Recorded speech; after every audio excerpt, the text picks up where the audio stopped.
And, you know, Dave would just sort of stand, you know, just sort of stare blankly into space. And, you know, Sam Harris would be like, it's really, you know, it's like Nazi Germany because blah, blah, blah. And he's just like, wow, it's like Nazi Germany. Okay.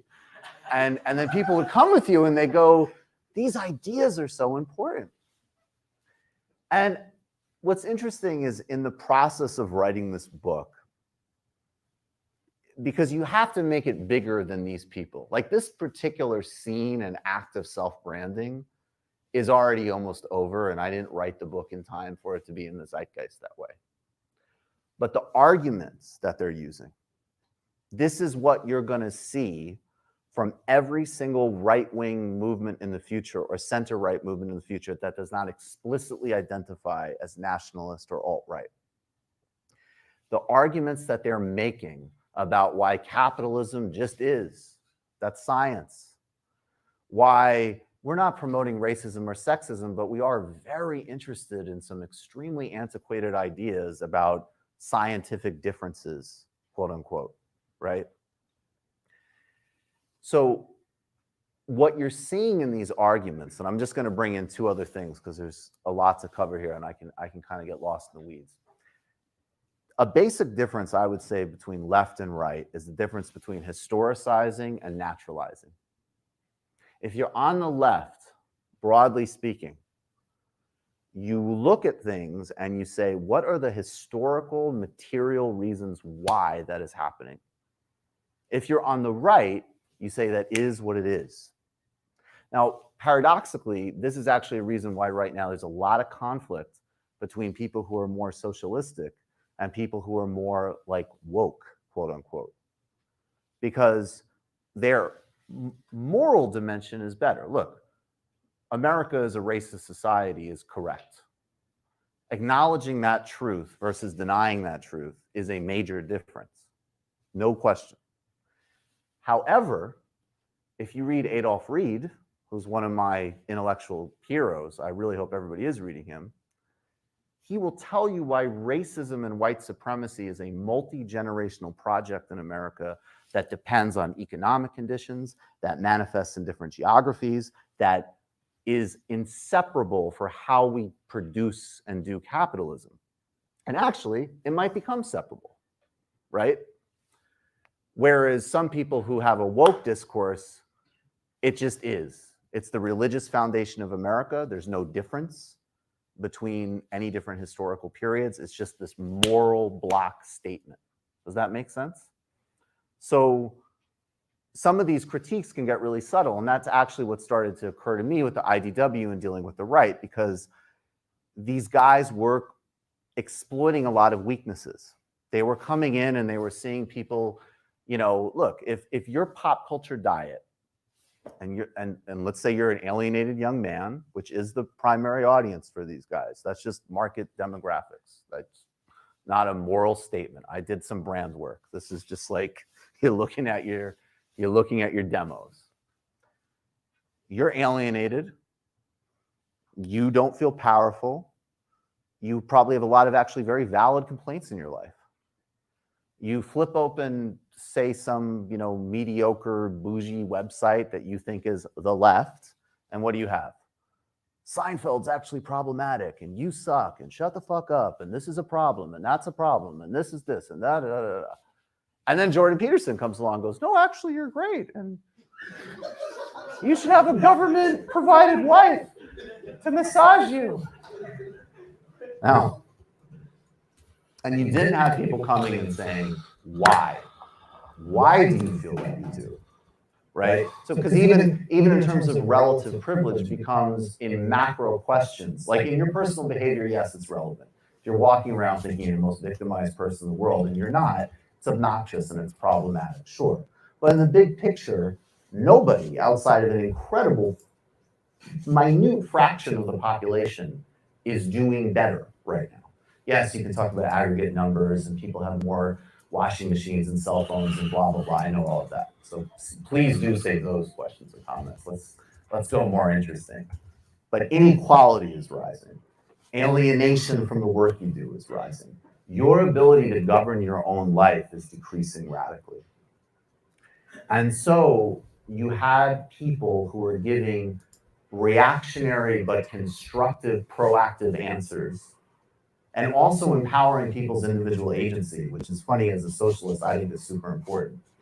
We need a socialism that also has room for people's personal aspirations and ambitions and sense of making room for themselves in the world. We cannot make that wrong. And in fact, the only people that I really see making that wrong are usually very upper middle class bougie people.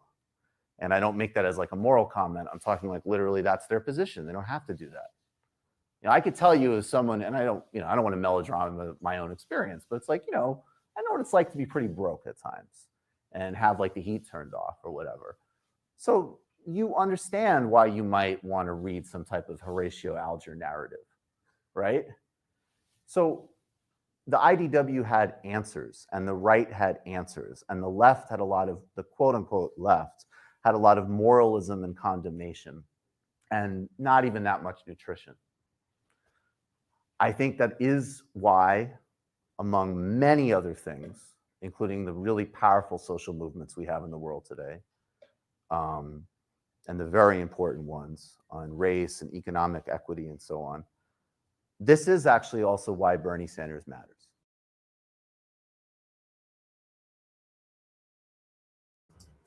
All right.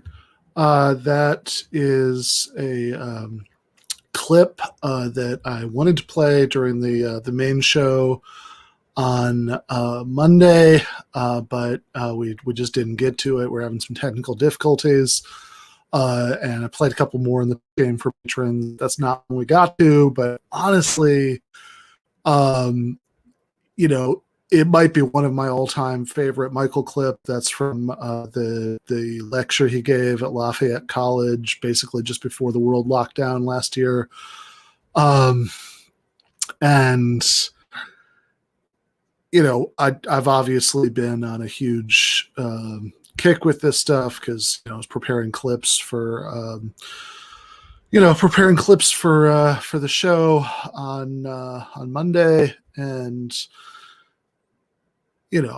obviously that was in some ways incredibly painful to do, to get the clips ready for that tribute. And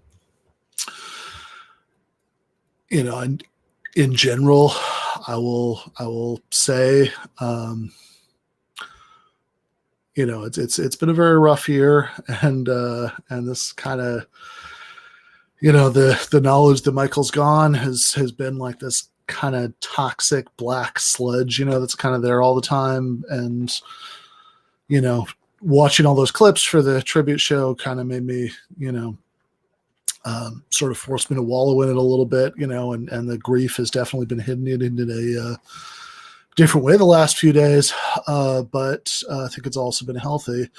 But that, going back to politics, that clip just now that we just watched is one of my all-time favorite. Like the whole lecture is fantastic, but that little section on the difference between socialism and woke liberalism, the whole thing is just, Italian chef's kiss.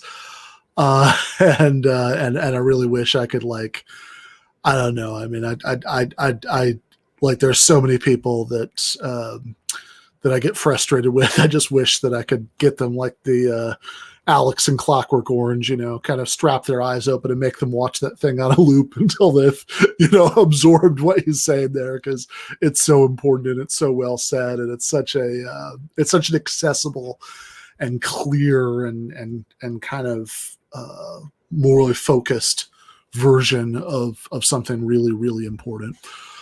And it gives you some window into what he was, what he was thinking, where his, where his head was at, those last few months of his life.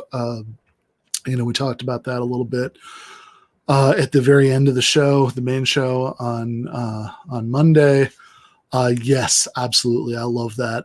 So in the Q&A, the whole Q&A is a masterclass in like how to talk to people if you want, because he's getting so many questions in the Q&A that are like kind of annoying college Democrat kinds of questions. And, I've talked about this before on the show. It would have been so easy for somebody, certainly with Michael's, charisma and comedy skills and intelligence, to just kind of have some fun owning these kids who are asking these kind of annoying college Democrat questions. But he doesn't do that, right?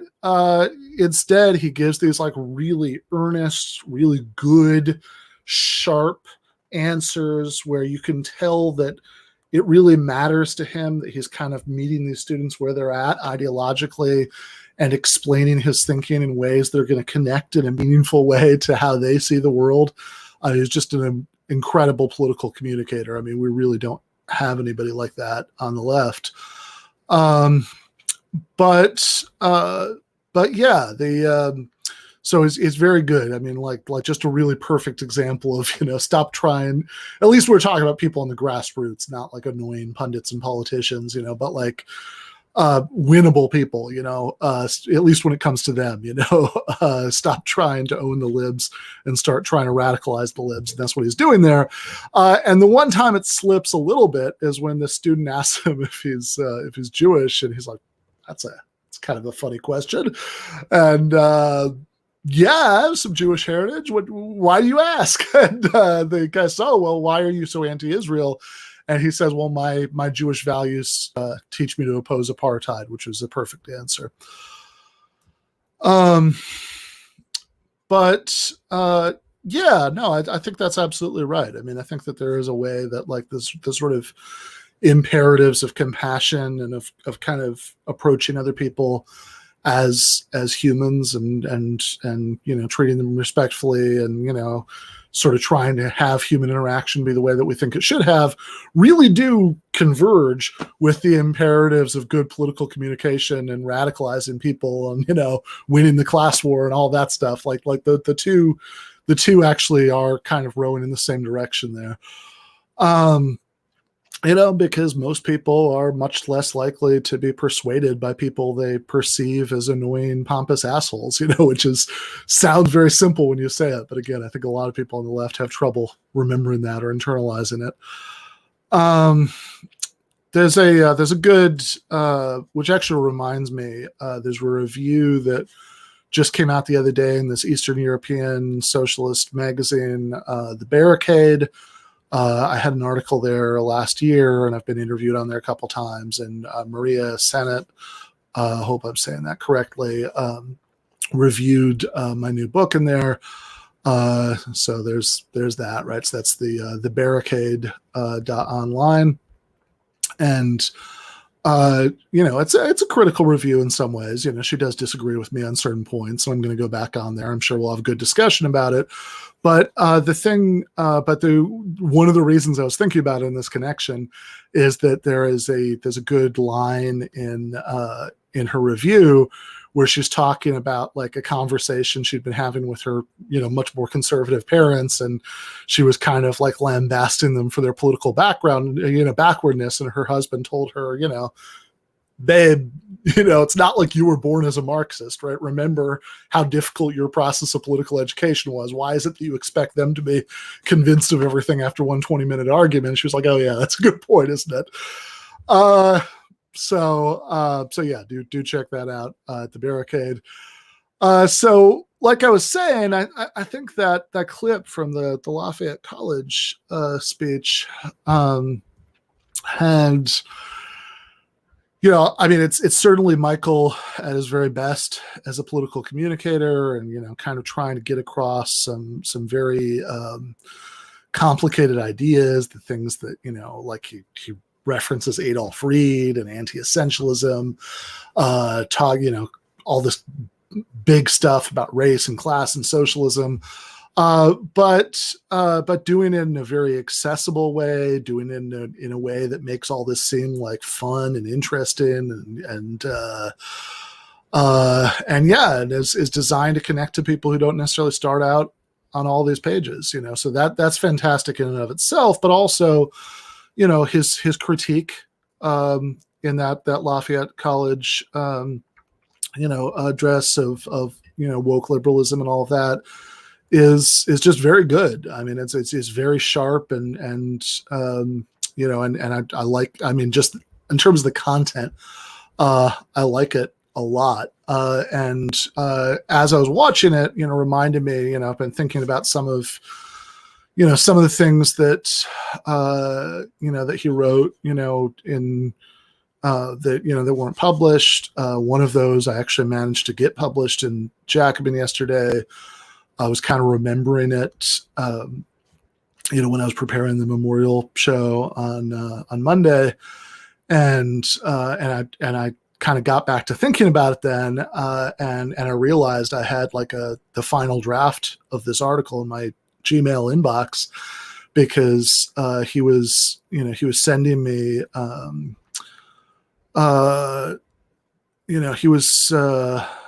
he was sending me drafts of this article in August, like beginning of August 2019. So it was almost 2 years ago. He'd been commissioned to write this article for Esquire magazine, and they didn't end up publishing it. I think they thought better of it. I don't know. I only know his summary of that conversation. I don't know why they ended up deciding not to run it. I kind of suspect that it was more stridently socialist and more critical of the Democrats, and and more ideological, than they thought it would be, when they asked him to write it. I'm not, like I said, that's just my best guess based on what I can remember of what he told me about that. But yeah, when he was working on it, we talked about it for a while, like we did with a lot of his writing, at that time, and he was sending me drafts so I could, do some editing on it and give him comments. And I remember, because I was driving to Atlanta.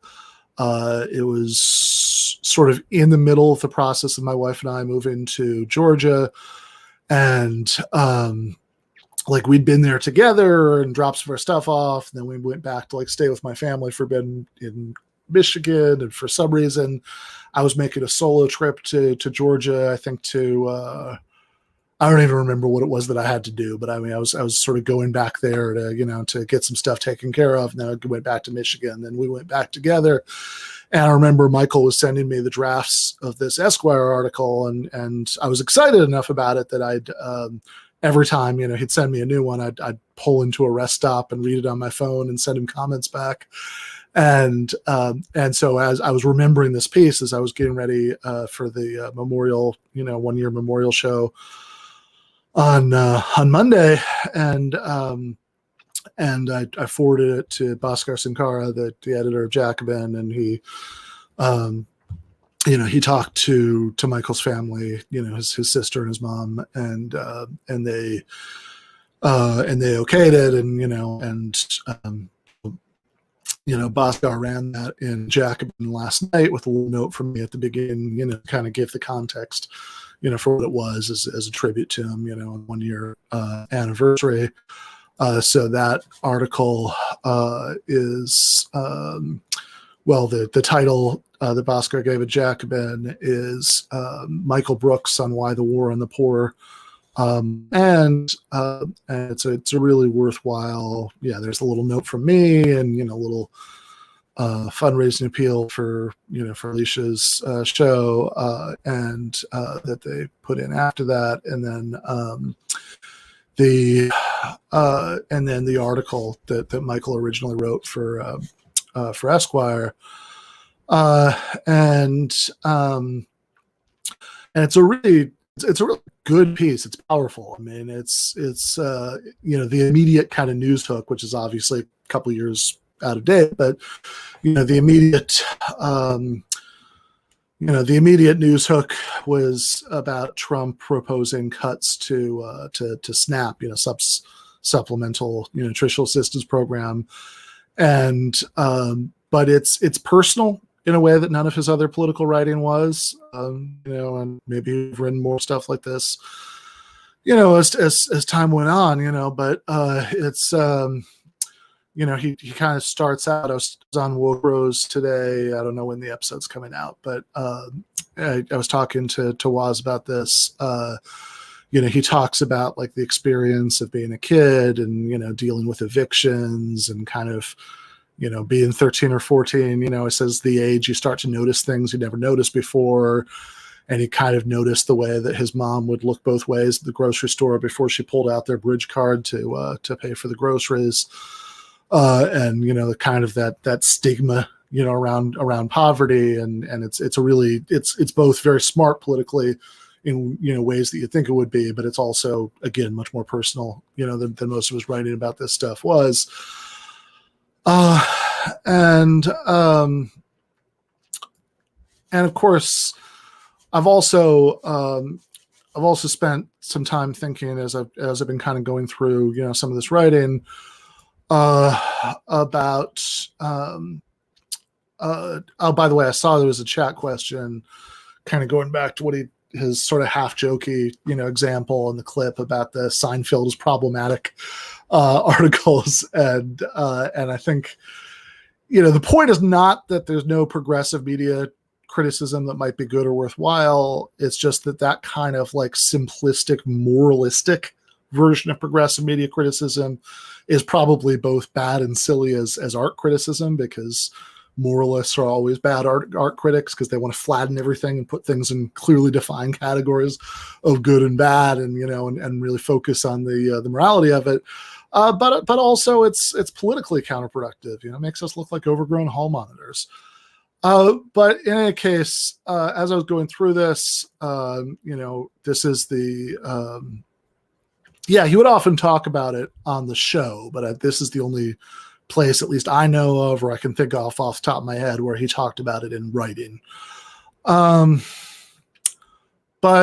yeah, so as I was kind of going through some of this stuff and thinking about it, I was thinking about something that he wrote just before he died. Like, I think maybe literally that weekend, before he died, certainly not more than a few days. And he sent it to Daniel Bessner for comment, kind of the way sometimes send things to me or David Griscom. And I think Bessner, I don't know if he'd even had a chance to write back yet, at that time. And it's not.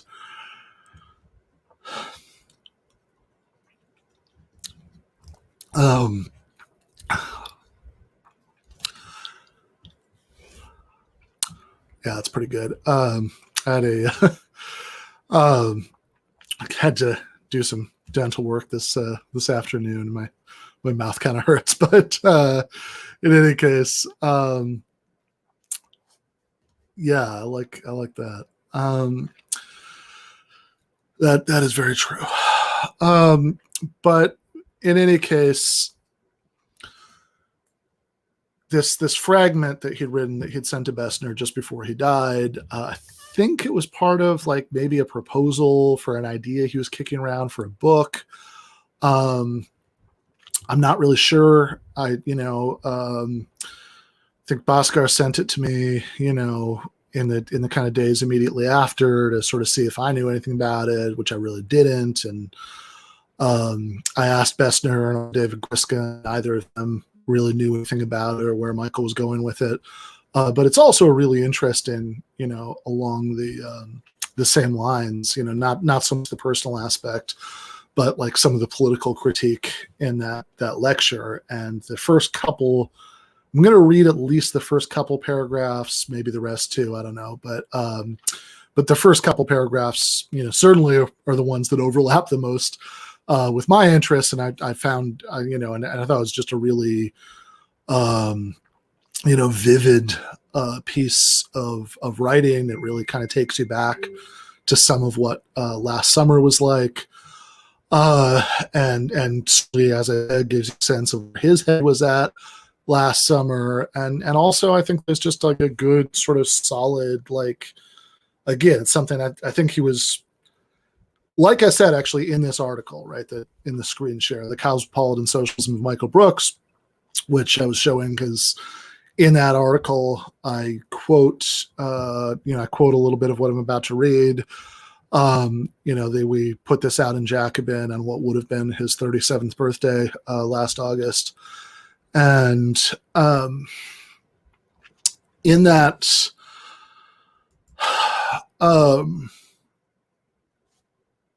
so in that article, I kind of make a point of saying, look, I know, I have no idea, what Michael's like evolution would have been, politically if he'd lived for another like 5 years. Say, I don't think he would have changed anything necessarily by now, a year later, but like in 5 years, I don't know how he might have continued to evolve. The man had a restless mind. He was always reading new things and interviewing new people and trying to synthesize new perspectives. And it's entirely possible, that he would have changed his mind on this or that. He'd certainly evolved politically plenty in the few years before that. So who knows? No idea, right? But the reason that I think it's important to kind of get out there some of what he was saying and thinking and writing, during those last months of his life is, well, there are really two reasons. So one of them is, in a very small way, but, it's still important to me. It feels like a way to honor him, to kind of, to sort of propound his ideas, as they had like formed at that point, in those last months. Along the same lines, by the way, I should say, I'm writing an introduction to Matt McManus's new book, which is all about cosmopolitan socialism and has lots of stuff about Michael in it.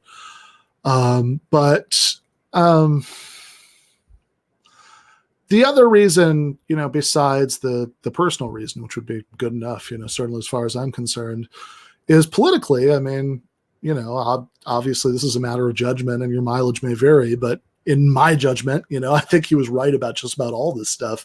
And there's a really important critique in some of what he was saying, in these last few months. So this is how it starts. Might actually, yeah. So 2020 is hot, brutal even.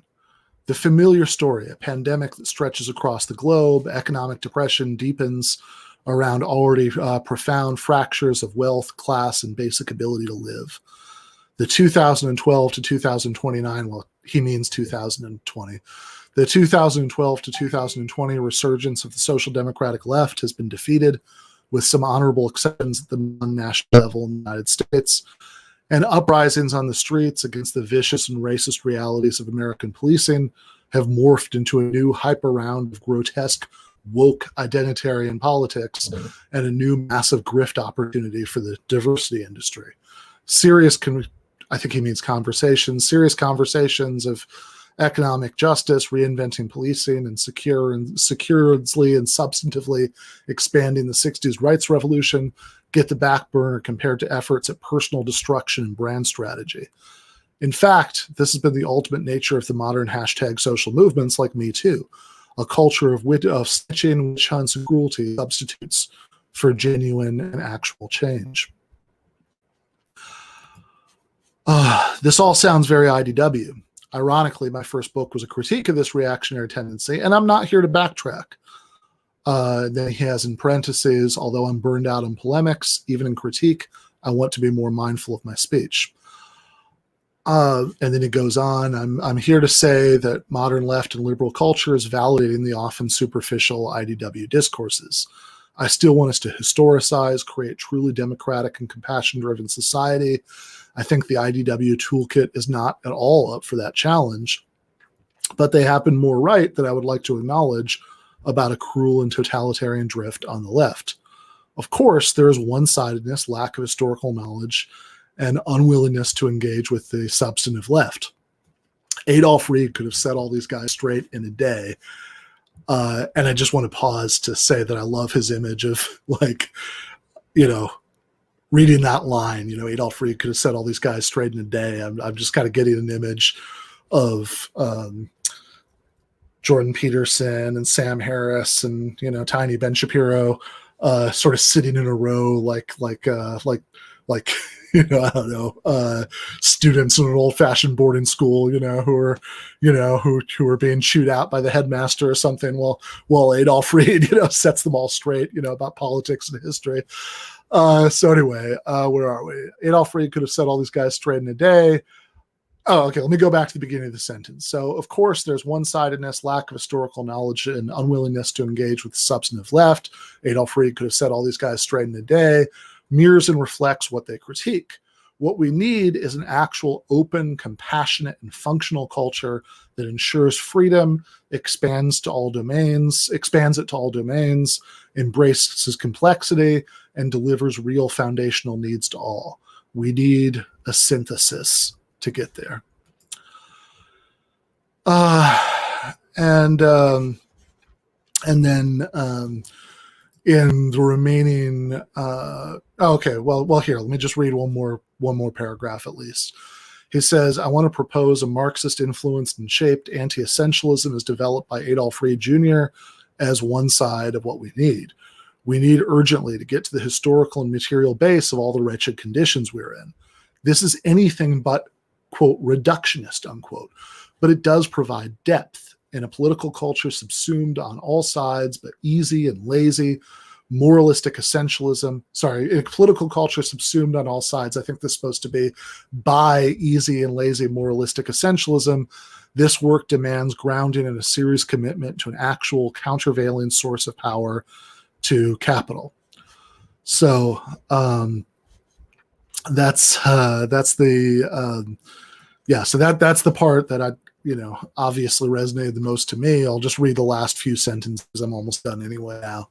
And, you know, I'm not quite sure how all these things are, you know, we're supposed to fit together. Like I said, unfortunately, I do not know where Michael was going with some of this. But I'll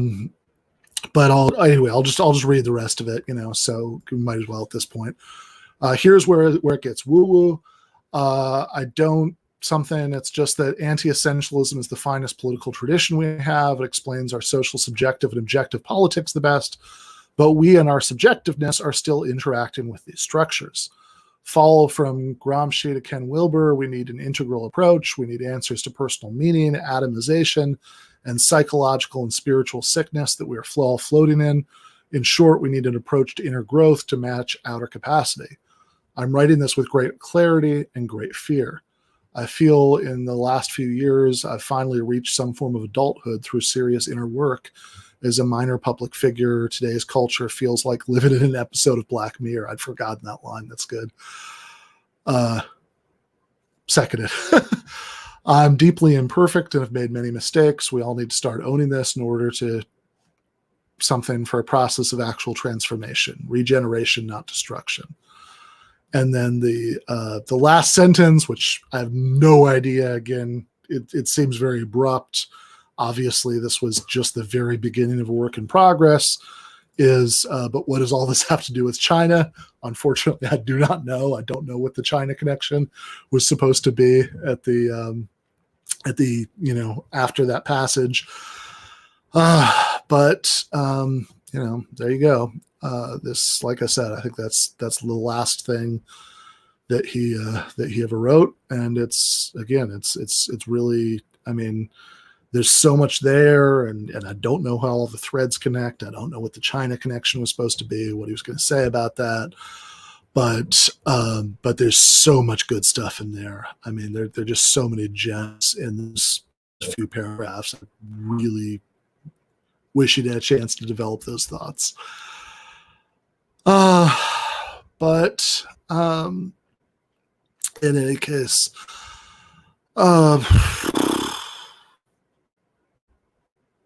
yeah. All right. Ask me questions. This is supposed to be a Q&A stream, so ask me some questions in the chat, and we can switch gears and do that. Oh, wow, this is a big one. It's an interesting one.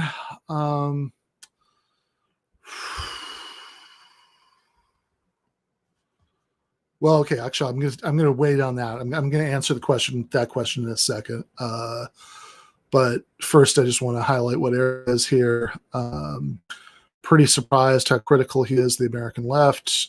Him being around would have been of great help to folks of good instinct. Yeah, I mean,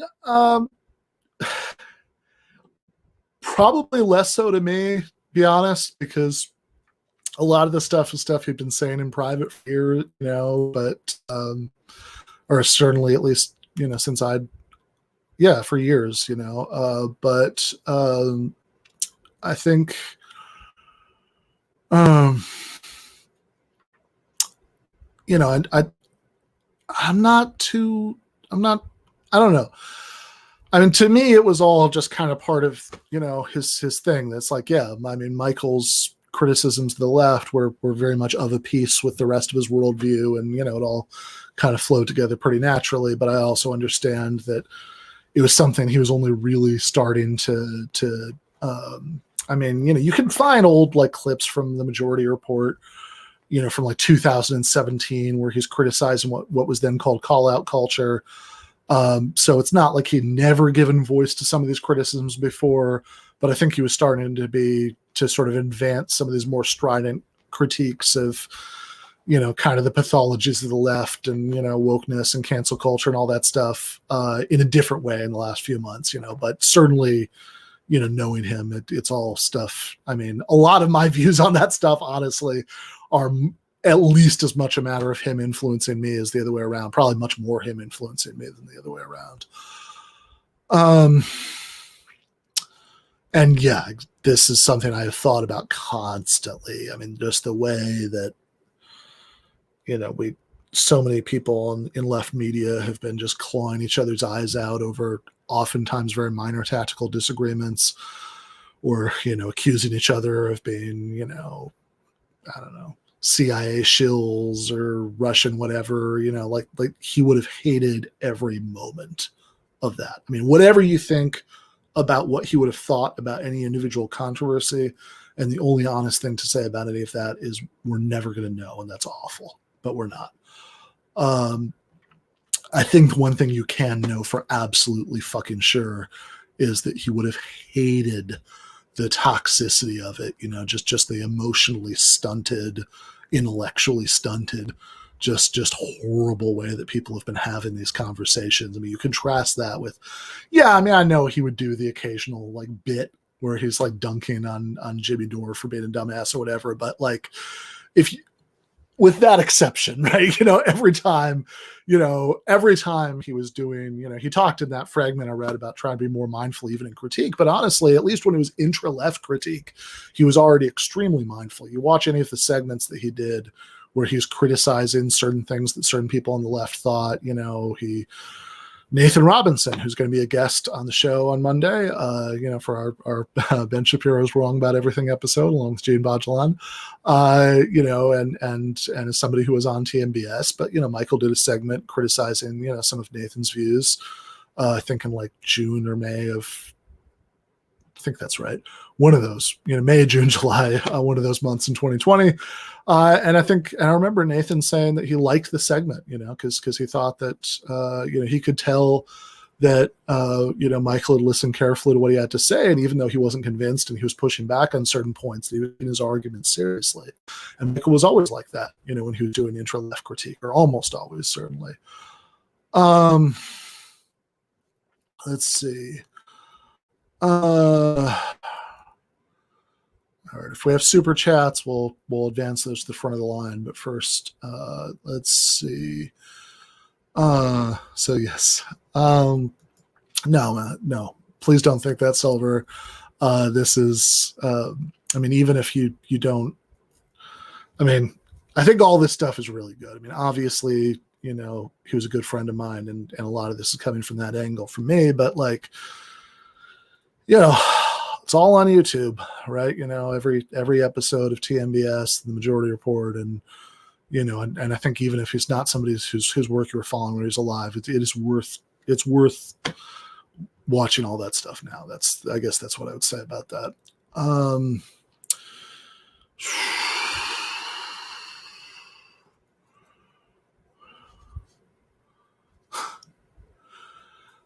I don't know. Feels a little weird to me, although he might have liked it. So I'm not sure. Let's see. All right, that's a hot one. I'm gonna go back to the one I skipped earlier. So yeah. Okay, Ben Darius Hannon asks, how much closer did Michael pull you towards Buddhism or at least spiritualism?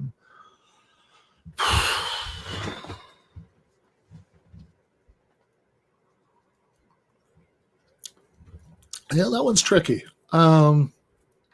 Because I'm not any of those things, certainly. And I'm I'm somebody who unlike Michael, right? I mean, Michael, I guess, would have called himself an agnostic, but like an agnostic with spiritual interests and certainly a strong affinity, allegiance, I guess, to Buddhism. Not that you have to be a theist to be, but you know what I'm saying, right? But I'm somebody who was comfortable and is comfortable, calling himself an atheist, and I'm somebody, certainly my views on, what you might call metaphysics, both in the narrow sense of how we use that word in analytic philosophy, and also maybe in the metaphysics section at Barnes and Noble sense of metaphysics, are pretty, I'm a materialist, right? I don't think there are any gods. I don't think there are, I don't believe in, reincarnation or, anything like that, really, right? I mean, I'm not saying that in some kind of swaggering way. There are definitely a lot of days last year I wish I did believe in some of that stuff, but I don't, right?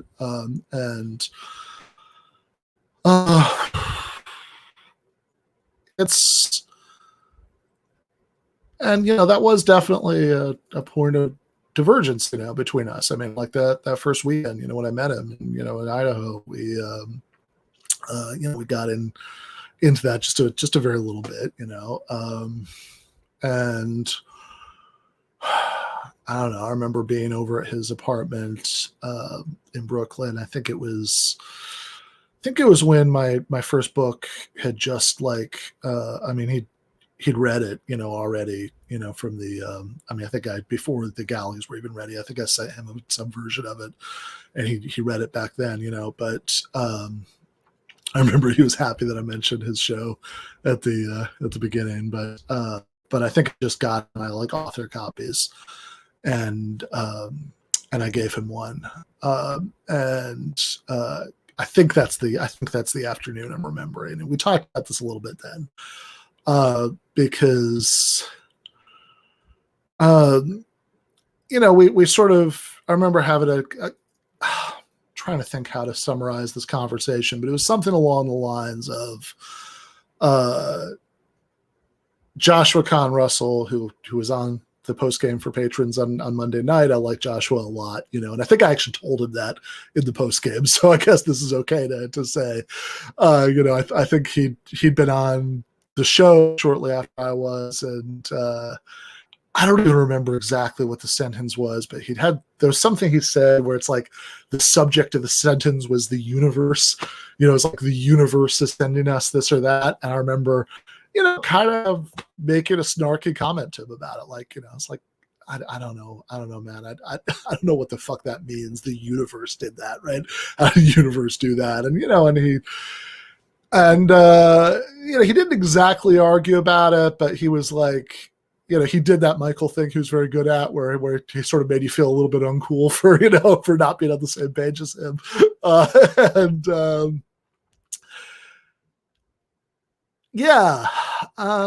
It's a very, even when on the show, right? Like one of those clips that this was not the only time, but it was one of them, I think the first clip from the, when I met Bhaskar, that, on TMBS, that appearance, that clip where Michael's razzing me about astrology, which he did several times, I think that, like I was saying in the post game on Monday,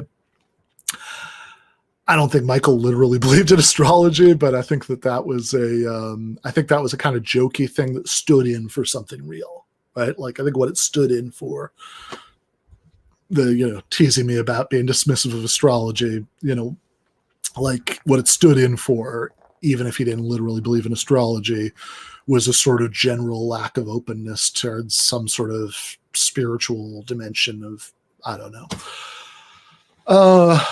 And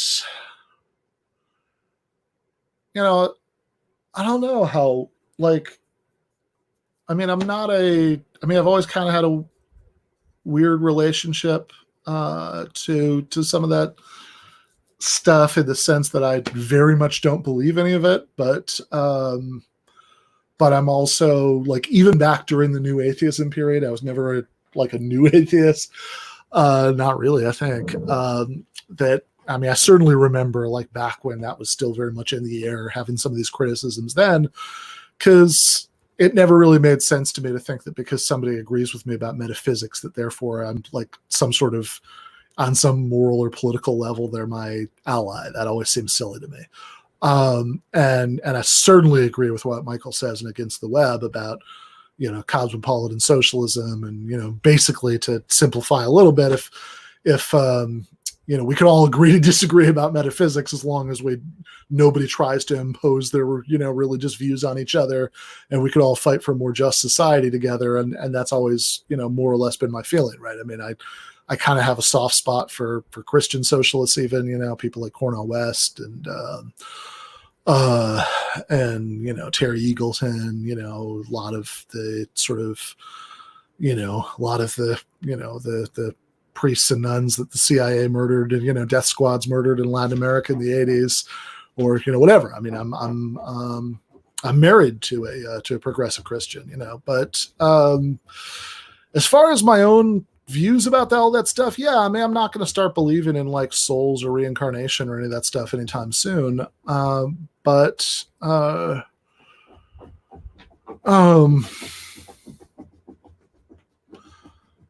is there something about Buddhism, or is there something about a certain kind of, like, spiritual worldview that puts people in touch with a certain kind of emotional perspective about the world and about other people is really valuable, and that oftentimes the left could use a lot more of? Absolutely, yes. So I don't know if that answers your question or not, but that's probably about as much of an answer as I can give you right now. And thank you so much for the super sticker. I really appreciate it. Let's see. Yeah.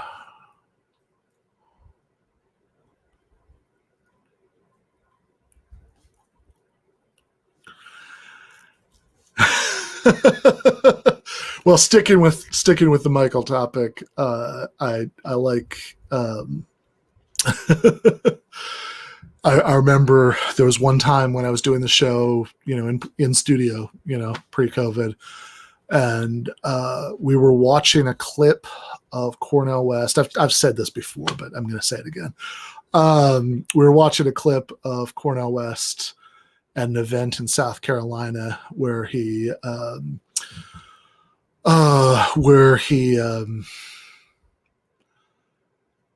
he was talking up Bernie Sanders, and this is during the primary, and he refers to him. I know I don't do a good Cornel West impression, but I'm going to do it anyway, as, this magnificent vanilla brother, Bernie Sanders.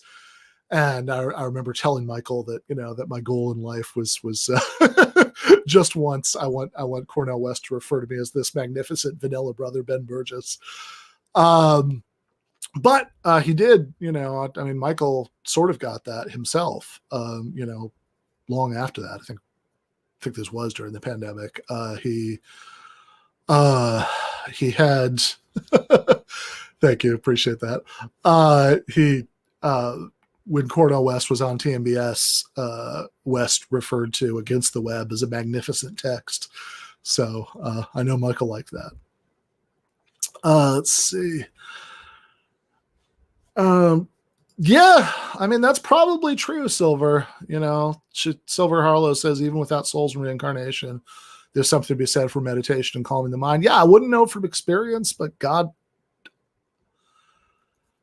I think I've admitted that I have not been in a good place the last year for a variety of reasons. I could probably, it probably would not hurt me to try that. Yeah, I would give that a chance. Let's see.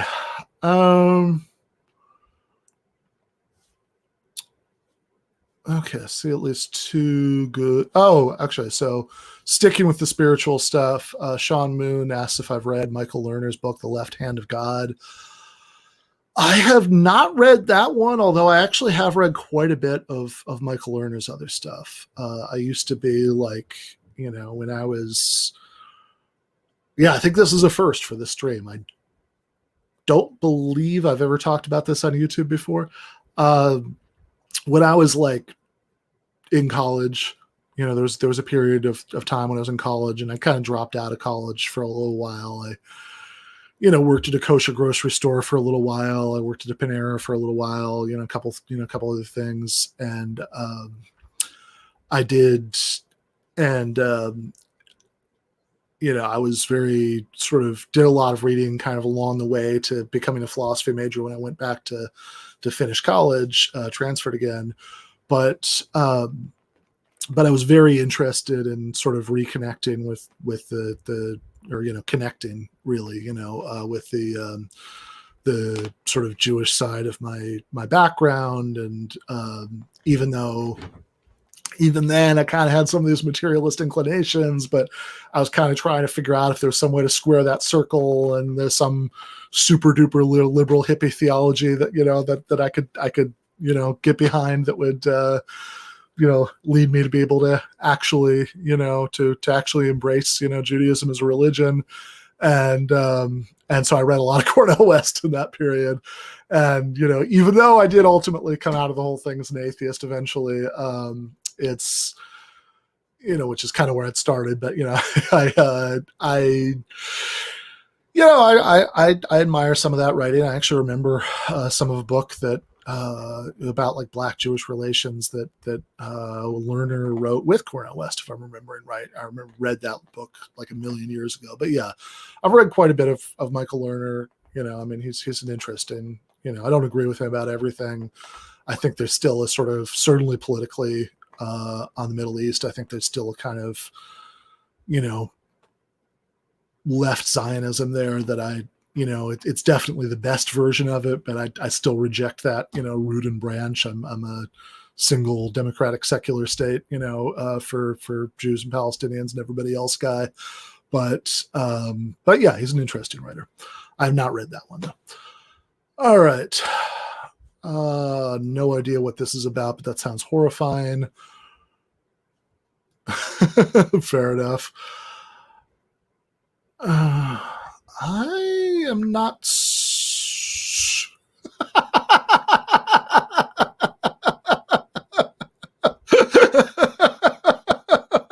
Just in case we put this out on the podcast feed, it's our good friend and regular guest Ryan Lake says, "Don't use the Sam Harris meditation app; it will turn you into an incompatibilist." If you don't know what incompatibilism is, don't worry about it. It's a philosophy joke, but yeah. Fair enough. Let's see. Okay, so let's get into oh God, I think I read some of that. It seemed, I remember this is very off topic, but bear with me. In 2012, maybe, when Rand Paul was first running for the Senate, I remember this reading after Paul's notorious appearance in the Rachel Maddow show, where he said he would have voted against the Civil Rights Act because it told private business owners what to do. Alexander Coburn had a column in a Counterpunch called The Rand and Rachel Show, where he has this sort of paragraph taking apart Paul's appearance. And the last sentence of the paragraph is, he seems dumb. And as far as what relationship that might have to Michael Eric Dyson's takedown of Cornel West, I will leave that, as they sometimes say in academic philosophy papers, as an exercise for the reader. Let's see. Yep, that it was. Okay, there was a question. Let me see if I can find it. That I was going to put off while I talked about the spiritual stuff. If I can find it now. Here we go. 255 AD said, what did Michael mean when he talked about the authoritarian tendencies in the left? No offense, but a lot of pseudo left grifters start out with rhetoric that sounded like that. Yeah, so I mean, he even kind of addresses that in the passage, right? You know, he says, I know some of this might sound IDW, right? And he says there's more truth to some of what the IDW says about, you know, the left than he would sometimes like to admit. But I absolutely don't think that he was going in any sort of direction like that. I think that a better way to understand it is to put it in the context of what he says in the chapter of Against the Web, where he's, and do I have a copy of Against the Web up here? Nope, I don't. It's in Houghton Lake. Okay. But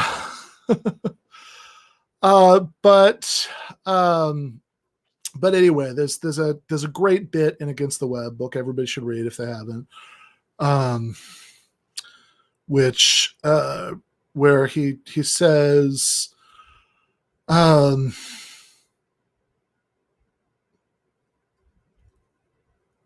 I just lost the thread for a second. Where he talks, you know, like it's in the context of his critique of the IDW, and he talks about how oftentimes the ways that progressives try to push back against the IDW types actually make them stronger.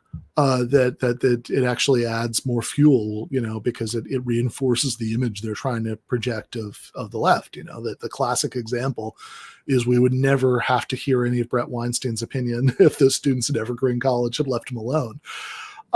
And, you know, which is always, by the way, I mean, I think I'm probably a little bit more strident on this point even than Michael was, but this is why, like, one of the reasons why deplatform isn't as dumb as shit, you know, like we tell ourselves all these stories about how, oh, say deplatforming works because, you know, Milo went away. What about when Richard Spencer was punched? And guys, Richard Spencer never had a base. They're like that conference, you know, right after Trump was elected or inaugurated, where Richard Spencer first became famous. There were like maybe 100 people at that thing. At Charlottesville, that was like all of those assholes from all around the country, and there were like, what, a few hundred of them. That's, you know, Richard Spencer had a minute where he did a lot of the rounds of the media. They'd have him on CNN as like a kind of novelty, like circus act. Look at this polite, you know, articulate, well-groomed Nazi. But the whole reason he could be punched and the universal reaction was to find it funny is because he had no base of support, right? I mean, if I don't even know if Jordan Peterson, you know, was punched in the face, that would not play well, right, for Peterson's left critics. Even if somebody like Steve Bannon, you know, who I think is a, you know, very disgusting guy, you know, but even if somebody like Steve Bannon was punched, it would not have played out the same way. The fact that everybody thought it was funny when Richard Spencer was punched shows that Richard Spencer was always super duper marginal to start out with. And Milo didn't go away because the left deplatformed him. Milo's career was built by the left trying to deplatform him. That was the whole point. That was his shtick. You know, look at, you know, I mean, he literally called it the Dangerous Ideas Tour. Like, look, my ideas are so dangerous that there are these riots. You know, when I try to have a speaking engagement. Milo went away not because of anything we did to stop him. Milo went away because the conservative movement dropped him after his comments about age of consent. It's when he was disinvited from CPAC. That's when he lost his book deal.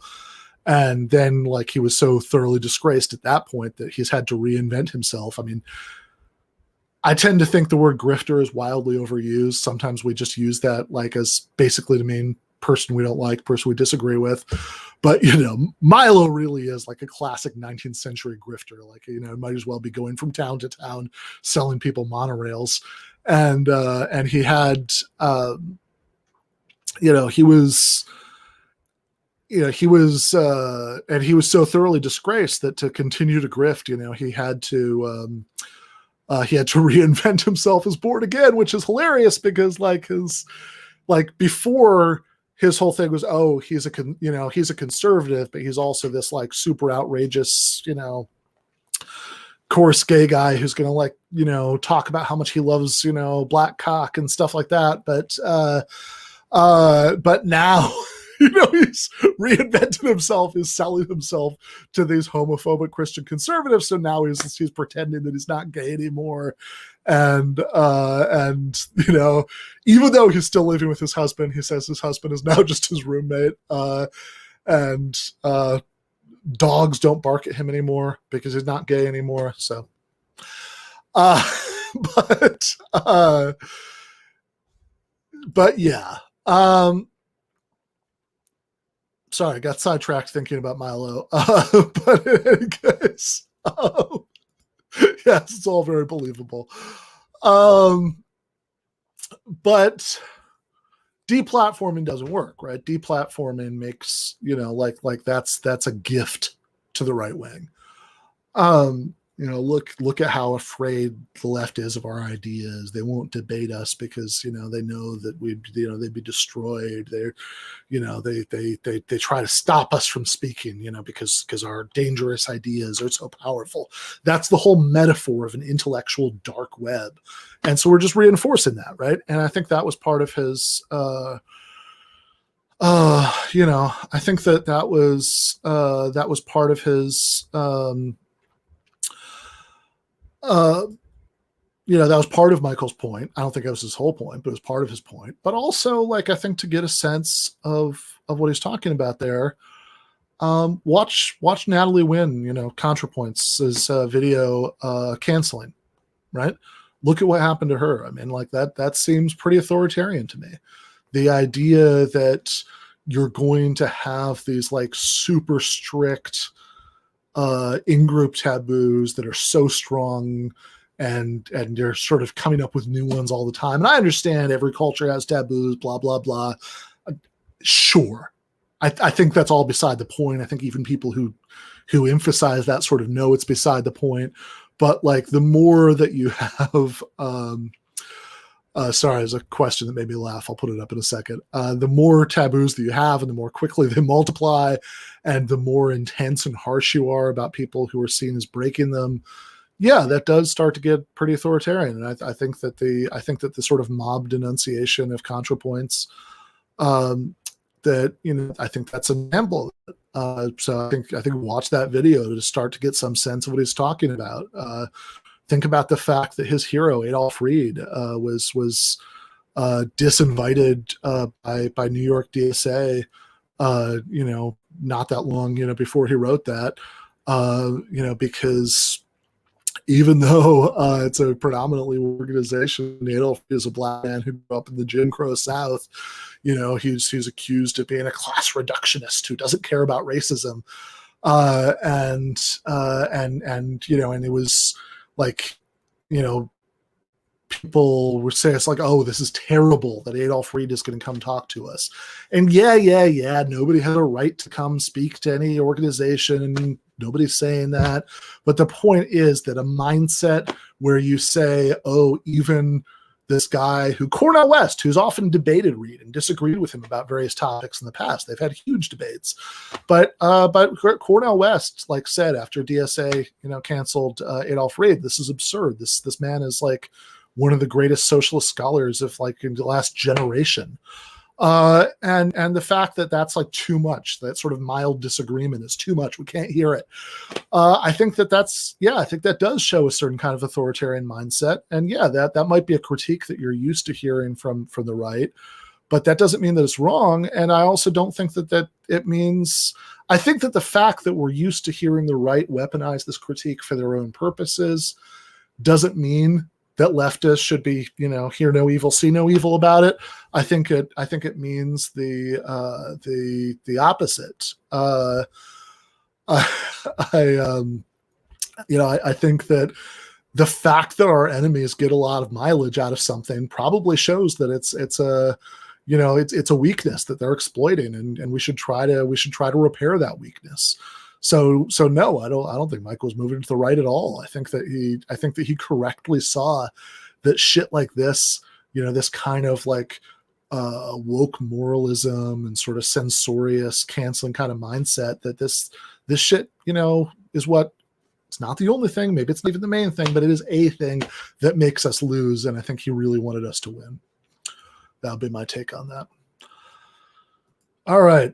Wicked Energy, thank you so much for the super chat, brother. Says, will you react to Kant versus Rin rap by Rucka? I understood what all of the words meant until the last couple. This is a video that I'm not familiar with, but you were nice enough to do a super chat. So if you DM it to me on Twitter, I will watch it, and I will consider whether there's something that I could react to on YouTube. Let's see.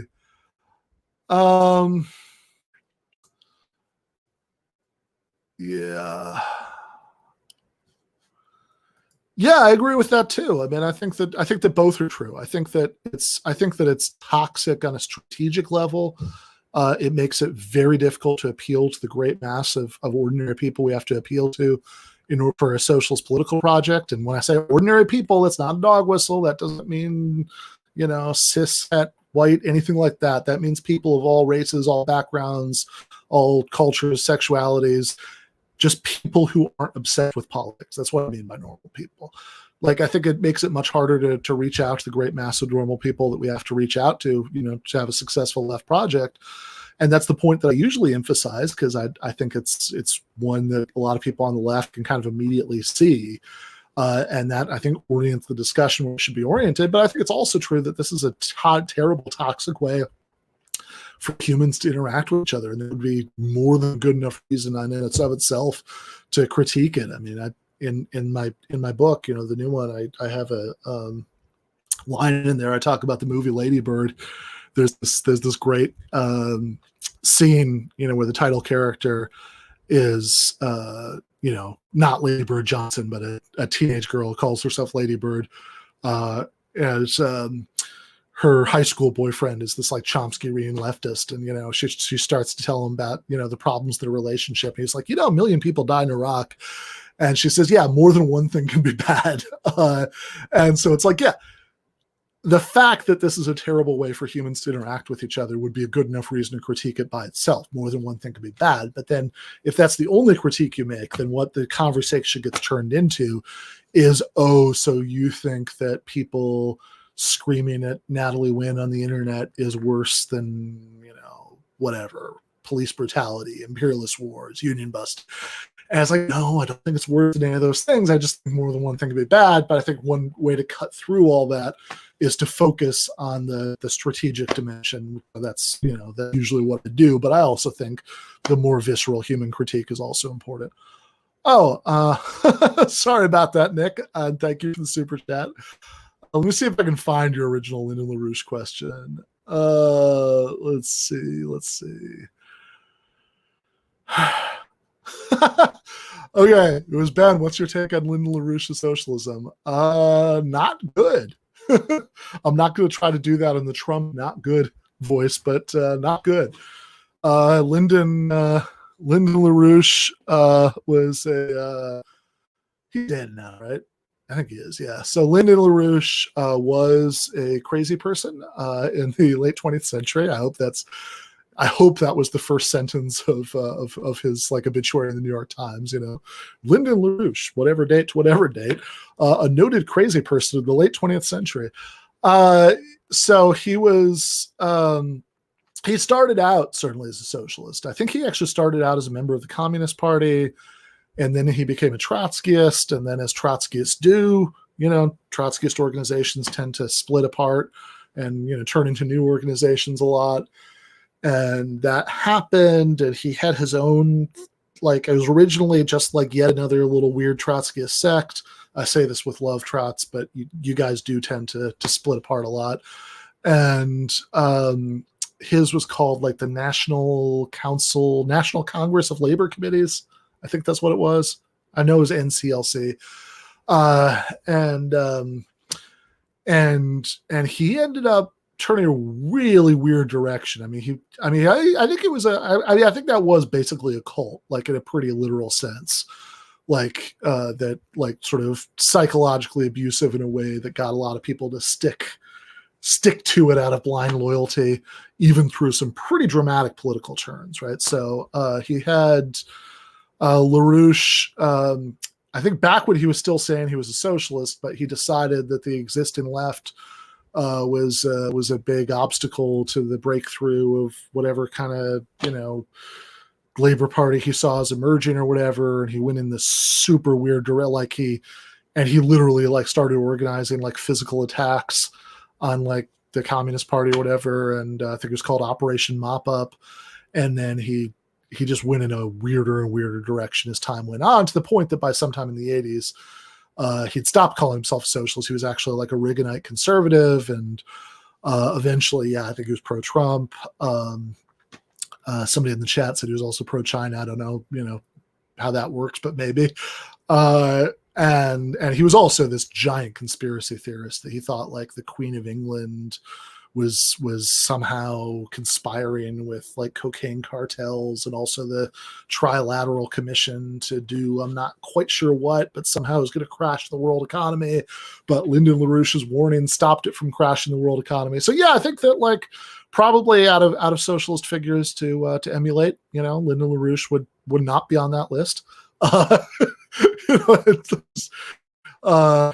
Who's right up there with Jerry Healy, who was the leader of the Workers' Revolutionary Party in the UK, which is the Socialist Party that Vanessa Redgrave was part of, who ended up literally selling intel on Libyan communists living in the UK to the Gaddafi regime. So just another, amazing human being that the left has produced. Probably out of the ones who haven't held state power, LaRouche and Healy are two of the very worst. All right. Let's see.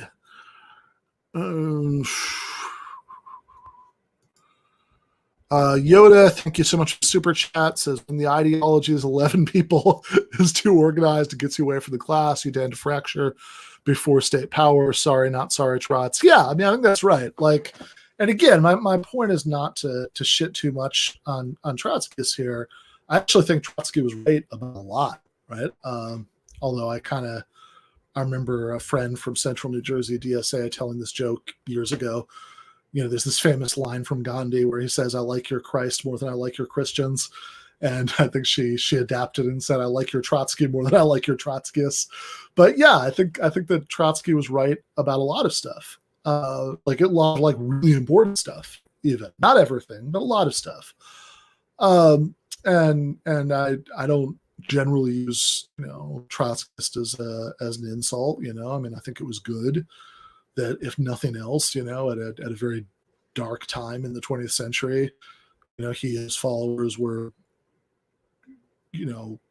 correctly opposed to the kind of really monstrous perversion of socialism that had grown up in the Soviet Union at that time, while also being implacably opposed to capitalism and imperialism and fascism and all of that stuff. And he was a very good writer. It was worth reading. But yeah, I think that also this idea, that he was going to start his own little international, the Fourth International, which was always tiny and marginal, in almost everywhere, not quite everywhere, but almost everywhere.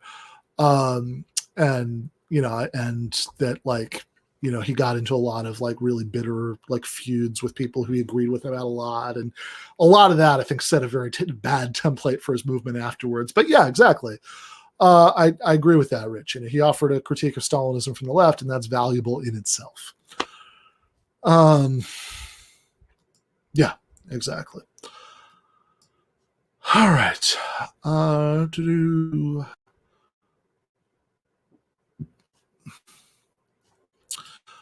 Not familiar with that. Sorry about that. Yeah, I'm not as familiar with that side of Murray Bookchin's work.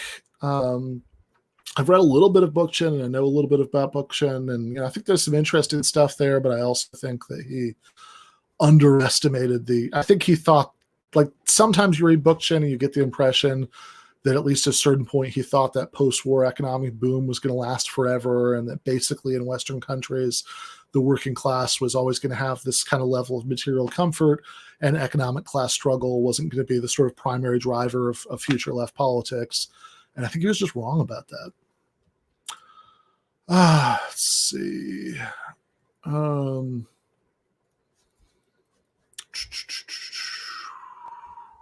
Scroll through.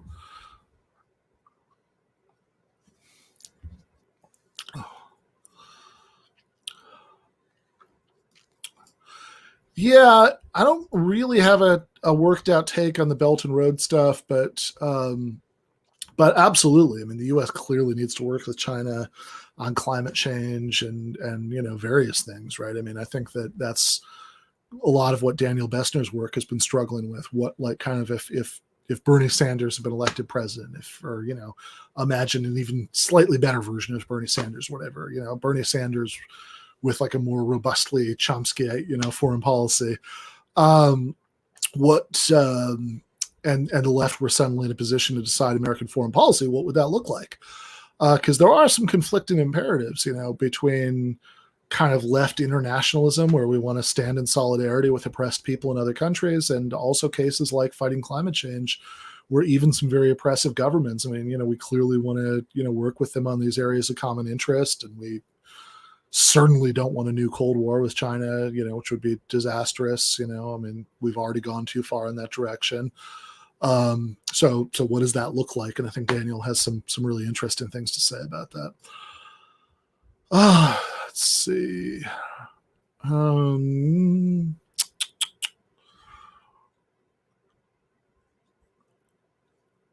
Find some other questions.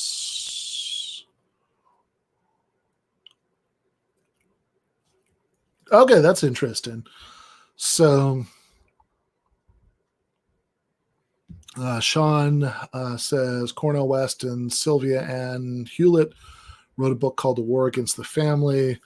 Rabbi Lerner in The Left Hand of God argues the left should be more pro-family to support non-market values. Yeah, I mean, I'm not familiar with that specific book, but I think I talked about this a little bit in the second clip I showed on the show on Monday. By the way, sorry about the technical difficulties there. We cleaned it all up in the podcast version if you want to listen to it like that, from the problems from the live YouTube one. But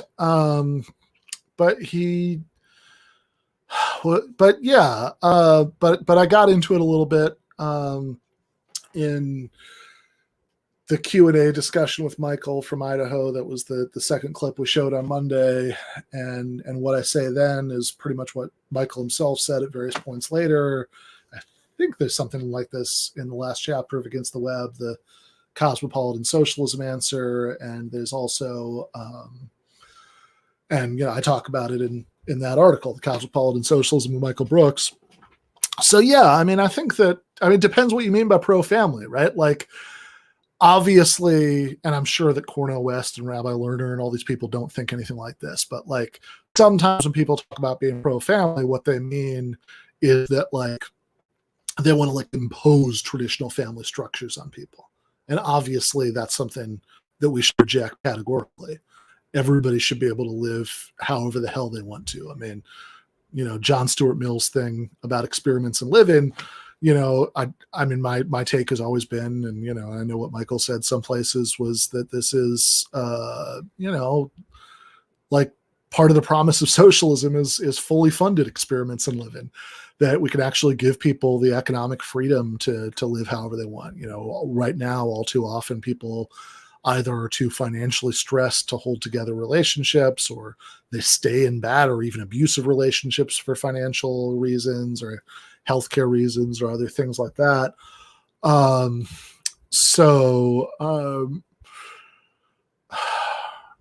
I think that yeah. So so whereas under socialism, we could actually have like experiments and live in for real, that like that people could be freed from some of those financial stresses so that they actually could decide to live however the hell they wanted to. So obviously we're not, again, I know Sean and Cornel West and West co-author and Rabbi Lerner, I know none of these people have that view, but I'm just saying, just at the outset, in that sense of pro-family, no, of course not. But is there a sense in which the left should be more pro-family? Yeah, there is, right? And this actually kind of ties into the authoritarianism question too, because if you go back, like, if you remember, like a month ago, Elizabeth Brunig wrote an article for the New York Times that was called something like, I had kids young and I don't regret it, where she was talking about, having her first child when she was 25, which is not even young to have kids by like normal people standards, but it is certainly young by New York Times columnist standards, by the standards of middle-class media professionals. And so part of it, is, she wrote it, I guess it was a little longer ago. Yeah. Cause this was for like Mother's Day. She wrote it. A lot of it was just a very sweet, very human piece about how having kids, changed her and how valuable the experience was, and, all good, positive human stuff like that. And then part of it was like, oh, by the way, this is why the government should give more, economic support to, to help people, raise the kids, state-sponsored daycare, child allowances, all that stuff, right? And it was like something that I think no like sane, thoughtful leftist would disagree with even a single sentence in that article. It was great. But you had all these people on Twitter who were reacting to it as if she was advocating that the United States adopt the laws of the, Republic of Gilead for the Handmaid's Tale. That like, oh, this is like Phyllis Schlafly or something. Because I think some people have this kind of knee-jerk reaction to talking about the value of families and doing more to support families and all that stuff. That's very, very unhelpful, right? Just sort of automatically seeing that as some sort of anti-feminist or, heteronormative, whatever kind of point. And clearly, like, yeah, I think people should be able to live however they want to, I mean, if you want to live, be have a devout, devout Mormon, nuclear family, great, do that. Go for it, as long as you don't try to impose on anybody else, absolutely. I think you should be able to do that. If you want to live on a, trisexual Wiccan compound, great, do that. But most people, right? Not everybody, and not everybody has to, but most human beings like families, like having families, like being able to raise families, support families, all that stuff. And there's a certain strand of the socialist tradition where, and some of this goes back to a couple of, I think, very misunderstood lines in the Communist Manifesto. But maybe not misunderstood. I mean, maybe there's a strain of this sort of like radical free love stuff in Marx and Engels, but there's certainly a strain in the socialist tradition that's like, oh yeah, the family is this like bad traditional thing that will like overcome, and I think that's super duper unhelpful. Most human beings want to have families. Politics should be about enabling people to achieve what they want out of life. And so I think it should be, again, want to have a traditional family, great, go for it. Want to have a non-traditional family, great, go for it. Want to live by yourself in a cabin in the woods, great, go for it. But the point should be to make it economically easier for people to pursue whatever they want to pursue, which again, for most people is having families.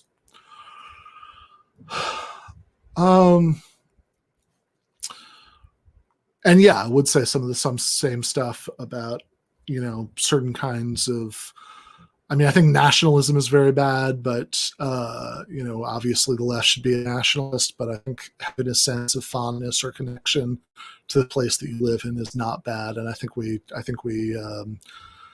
like denouncing that is a real mistake. And I think like treating certain kinds of imagery as if they had like essentially right-wing meanings, I think can be a mistake too.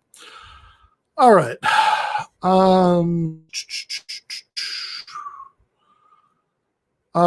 What's Prakyan Lodor says, what's your take on standpoint epistemology? I thought Michael Brooks was critical of it.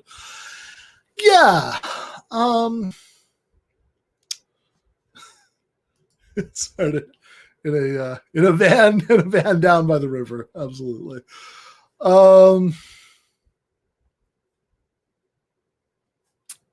So yeah, sorry. Standpoint epistemology. So I want to be a little careful about this for a couple reasons. I think that one of them is that I don't want to, because I have that academic philosophy background and people know that about me, I don't want to say anything that would be taken as like I'm going hard at something that people actually say in the philosophical literature, because that's not necessarily the intended target of the critique. I don't, it might be possible that there's some like narrow version of something called standpoint epistemology that you could academically defend, and I don't necessarily have a huge problem with. But I think that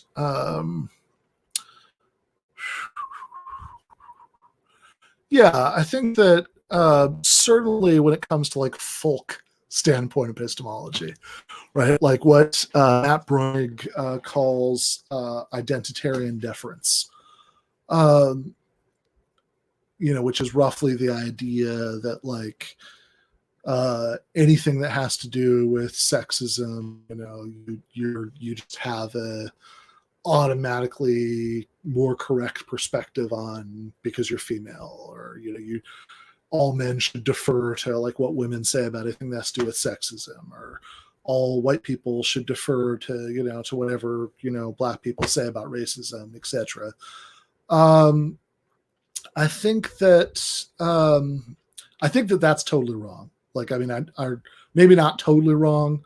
Like there's probably a defensible germ of truth buried in there, but I think that the left ODs on it, and there's an exaggerated, implausible version of it that is way too much. I mean, this is something I said the very first time I was ever on TMBS in studio, that I think we need to back off of standpoint epistemology, and yeah, Michael talked about that too, and yeah, I mean that's still my view. I think that like for one thing, I think that, like the standpoint epistemology, certainly that kind of folk standpoint epistemology, that identitarian deference that Matt Bruegg is talking about, which I see all over the place, right? Like, and that's pretty, and not even just on like the left, properly speaking, but like, I can think of times when in like class discussions, when students have said things very much like this. I think it's a very culturally widespread idea. You see cable news pundits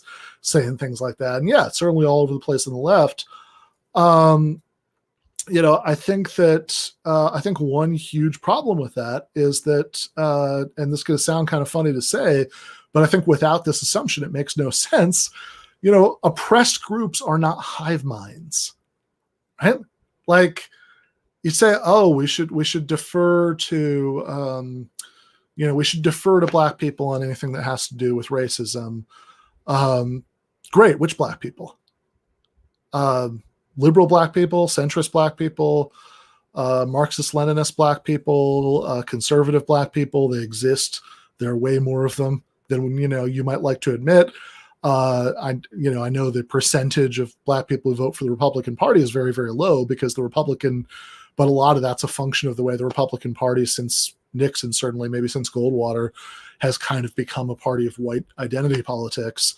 And really panders to a lot of white backlash. I think a version of, if we had a conservative party that didn't have that strategy, I think there would be a lot more black people who'd vote for it, because obviously there's going to be a segment of, Black people who have politically conservative views. I mean, that's, there are like, and there's something weird and racist about the idea that there is a singular Black people perspective. Toure Reid, Adolph's son, has a great line about how, there are more Black people in the United States than there are people in Canada. And nobody would ever think, oh, there is a single Canadian point of view on any political topic. Say, oh, non-Canadians should just defer to what Canadians think. Well, nobody would ever say that, because we would all take it for granted that Canada is a complex society divided into different ideological factions, different social classes, different religions, different et cetera, et cetera, et cetera, that all disagree with each other. Yeah, Pascal is great about this and many other topics. And so because we take it for granted that Canada is a complex society where you have wild disagreement between different political parties, different social classes, different, et cetera, et cetera, et cetera, we wouldn't talk this way about Canadians, but somehow we talk that way about Black Americans, even though it's a larger group. And this is, again, go back to Adolph Reed, this is essentialism, right? We think there's this like particular essence of Blackness or or femaleness or gayness, whatever, that is everybody in the group is going to have in common, that's going to dictate what they think. And it's just nonsense. Fair enough. That of course, you're like,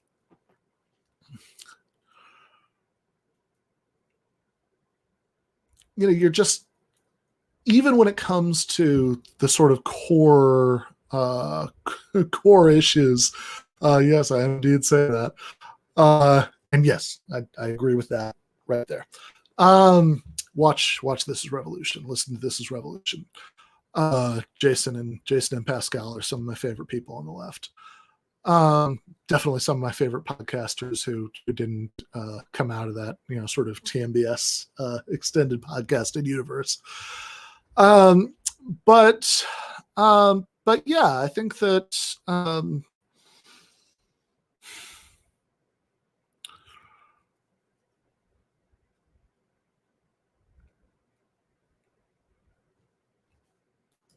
I think that even when it comes to, like, think about gender, like even when it comes to as basic an issue as abortion rights, Matt Brunick makes this point in his Identitarian Deference essay. Yeah, there is a gender gap on abortion rights. There are more men than women who are pro-life, and there are more women than men, who are pro-choice. But the gender gap on abortion isn't anything close to as big as you might think it would be. Most women are pro-choice, but it's not like 90-10. It's like 60-40, if that. And it's not particularly difficult to imagine cultural shifts that turned the female population from being 60-40 pro-choice to being 60-40 pro-life. At that point, does listen to women, defer to women on anything that has to do with gender and sexism mean that we should all become we should become pro-lifers? I certainly hope not. And this is the core of Brunick's point, that to even make sense of identitarian deference in light of the fact that obviously LGBT people are not a hive mind, Black people are not a hive mind, the half of the human race that's female is not a hive mind, etc. The only way to hold on to this kind of identitarian deference in the face of that is to decide in advance which are the people who are the real spokespeople for that group, and that everybody else is just, a sellout or a pawn of, an oppressor group or something like that. It's a stupid way to argue. It's anti-intellectual. It makes us dumber. Because it makes it, we get into the practice of having to argue for what we believe by just saying, oh, we can just defer to people. And it's a double-edged sword. This is the point that I made in that first TMBS appearance. I have, whenever I make this point, I always think about the Tears in the Rain speech from Blade Runner. I've seen things you people wouldn't believe. I've seen things people wouldn't believe. I've met people who are like basically like woke liberal Zionists who said that oh, we shouldn't have Gentiles saying that being anti-Israel is an anti-Semitic, because Jews should decide what counts as anti-Semitism. I've seen like the wealthy children of right-wing Venezuelan emigres who went to Oberlin College or wherever the fuck and picked up some woke terminology, saying like when they're defending like the Juan Guaido attempted coup in Venezuela, saying, "Oh, I'm so tired of white leftists Venezuela splaining to me." This is yeah, neither of those are DSA examples, by the way. I've got my criticisms of DSA, but by and large, I'm also a member of DSA. Several DSA chapters have been kind enough to invite me to come to talk to them about my book, and I'm always happy to do that. So nothing, no shade on DSA. I think some of the pathologies of the left show up in DSA because of course they do. It's the largest socialist organization we've had like since, I don't even know, the 1940s. But I think, but that's the point is not to bash them anyway. So yeah, I mean, I think so. These examples, yeah, neither really academia nor DSA, like people, just people on the internet or students or whatnot, but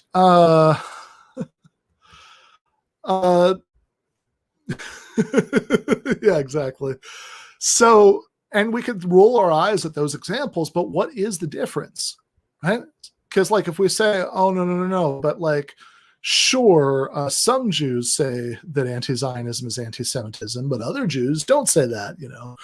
What about your, Noam Chomsky's and and your, Glenn Greenwald's, Norman Finkelstein's, and I'm not just gonna sit here rattling off prominent left-wing Jewish people, but I think that the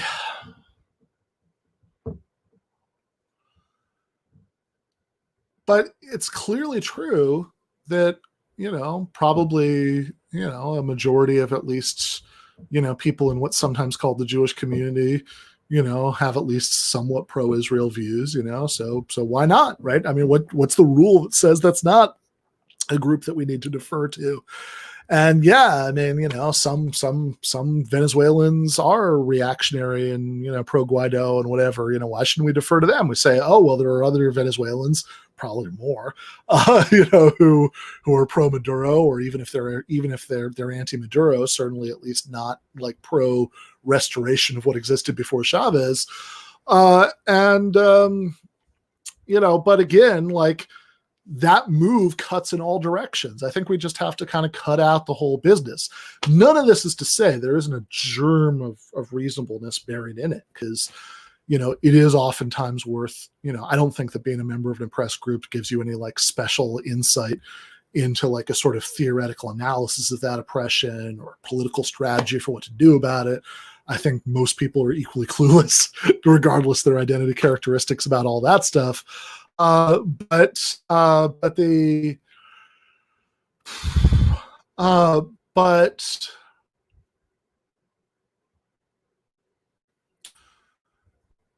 it is legitimate, right? That when it comes to certain kinds of experiences, right? Like that sometimes, like it, white people, like if you're white and you hear about some like experience of people being mistreated because of racial prejudice, by the police or at a job application or whatever, that some white people might be really eager to be dismissive of that because it hasn't happened to them. And so it sounds implausible. And I think it is worth doing that kind of mental exercise where you check yourself and you think, well, okay, is it possible that this is something real that I just haven't bumped into? And that because it's outside of my experience that I'm being too quick to reject it. And obviously that's a correct instinct. And, maybe that even applies, in more complicated and interesting cases. I mean, I think that it's certainly the case. Devin talks about the intimacy with that stuff, and that is certainly right. I mean, I was just reading G.A. Cohen's book, If You're an Egalitarian, How Come You're So Rich?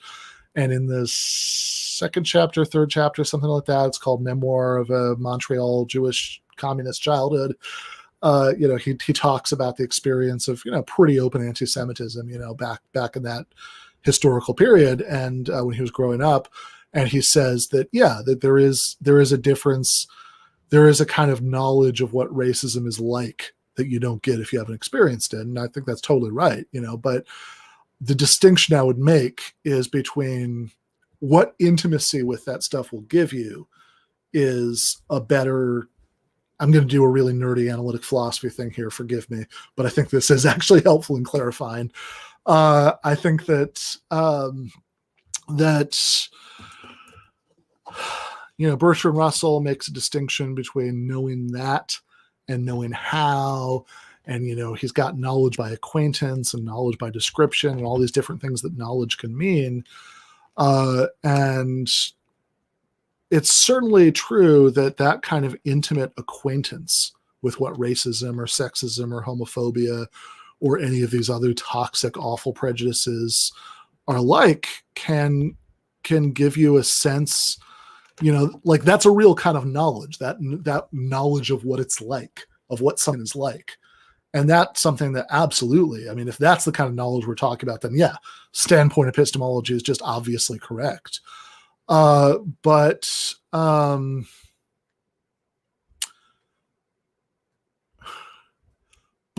if what we're talking about is not like that kind of what it's like knowledge, that knowledge of what it feels like to experience that kind of oppressive treatment, if that's not what we're talking about, if what we're talking about instead is a theoretical analysis of where it comes from, or kind of strategic analysis of what to do about it, or even a sort of moral judgment about which of these things are more important or whatever, I don't think that what it's like knowledge necessarily gives anybody any special insight into all of that stuff, which you can tell. Because go back to the fact that oppressed groups are not hive minds. Clearly, if it does, that insight is very unevenly distributed because you have wild disagreements within every oppressed group about all these things, all of which is just to say that if you want to figure this stuff out, you can't turn off your brain and just try to defer to somebody with firsthand experience. You have to actually think about it. You have to give them an argument. Oh, that's cool. Do you mean from when I was on the Majority Report, like earlier this summer, or did Sam say something about me? Just vaguely curious. I'm a fan, but other than the, don't agree with him about everything, but I'm a fan.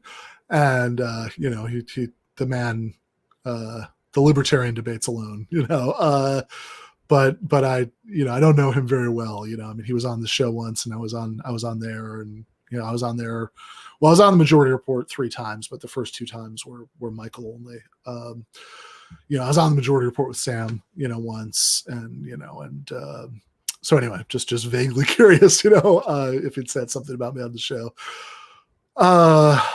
But yeah, I mean, I don't think academics necessarily are likely to have a good sense of these things either. I mean, I think most people, whether they're academics or non-academics, are pretty bad at thinking about political strategy and theoretical analysis and all that stuff. But I mean, sometimes the lived experience stuff might give you a sense of what works because you've actually seen it work. But just experiencing terrible conditions by itself, I mean, I think, if you've worked at an Amazon warehouse, that might give you a certain visceral sense of why we need socialism, but that doesn't necessarily give you any special insight into socialist strategy. That'd be the analogy.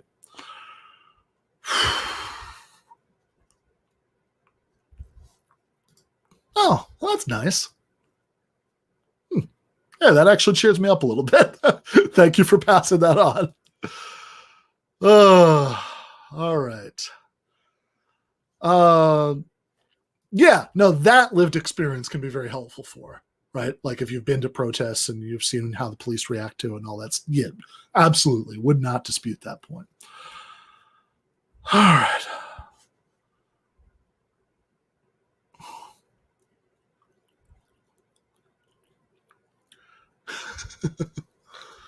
There was a question about dietary stuff, vegetarianism, veganism, all that. I don't answer that stuff on air. I think it's a little unhealthy that some people on the left have this sort of obsession with the kind of like lifestyle critique. I mean, it's not that I don't have my own views about that, of course, right? As a person, I've thought about that, and I do, but I try to separate that out from political discussion. So if I'm ever in your town, whenever the book tour happens, if it does, or for the next one, if we ever start doing GTAA live shows, or maybe GTAA / Left Reckoning joint live shows, I talked about that with Griscom once. Buy me a beer and I'll tell you what I think about that. But I'm not gonna do that one on air.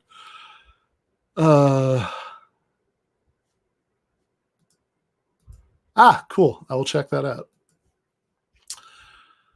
All right. Let's see. Yeah. Jason and Pascal are very good on this stuff. All right. Well, hey, this is actually, I think I've already answered this one. Although if you feel like there's a part of your question that has kind of remained unanswered, let me know and I'll do my best. Okay. Let's see.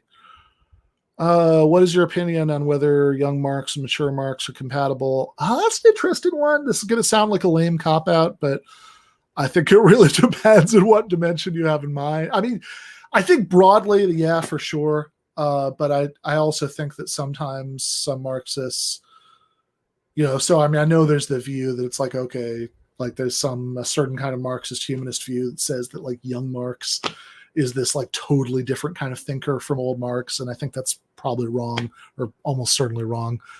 Yeah, no, almost about it. That's just wrong. But I think some Marxists go too far in the opposite direction and say that like they kind of act like, one day, I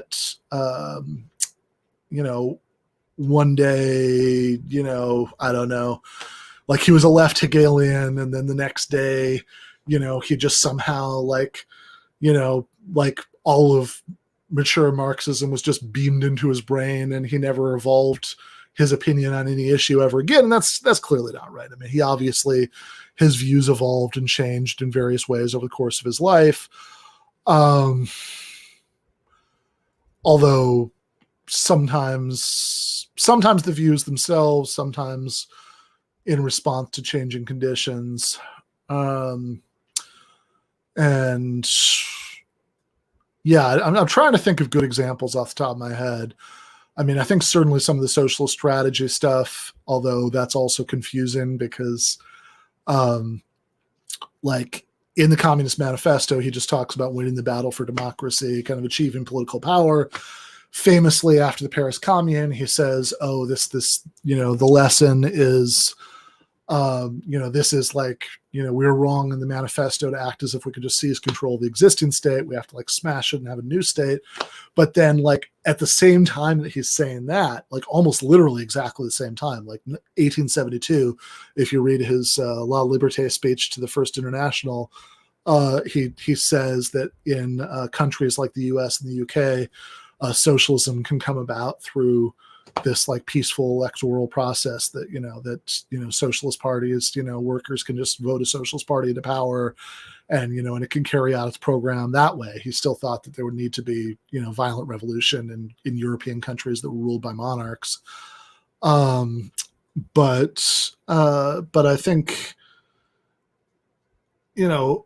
so how do those two thoughts fit together, the state smashing and the electoral path to socialism? I don't know.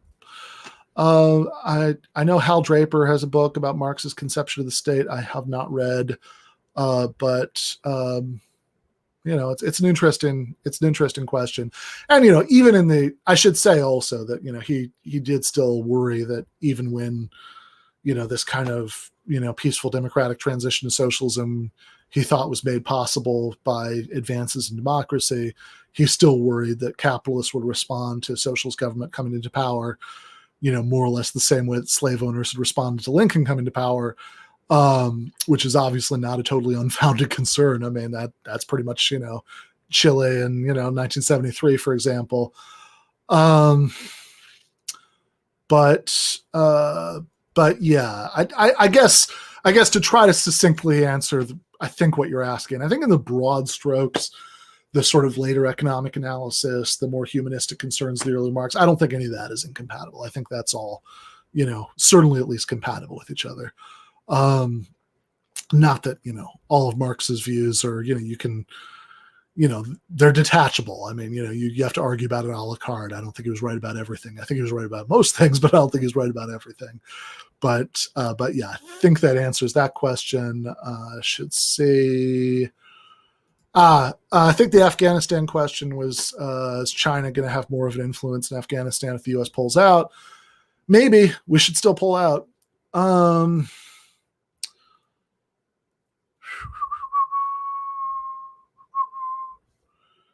Yeah. I don't even know what this is about, but it's kind of funny to see it in the chat. Let's see. Yeah, I think that's probably true, at least on some issues, that his later work only clarifies and refines his earlier work. But look, I mean, does he literally never change his mind about anything over the course of writing thousands of pages over the course of several decades? Probably not, right?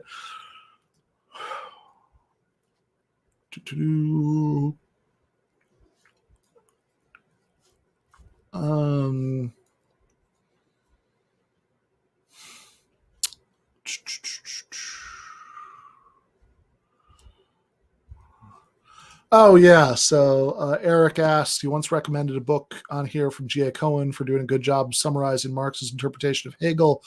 What was it? Because I forgot. It was Karl Marx's Theory of History by G.A. Cohen.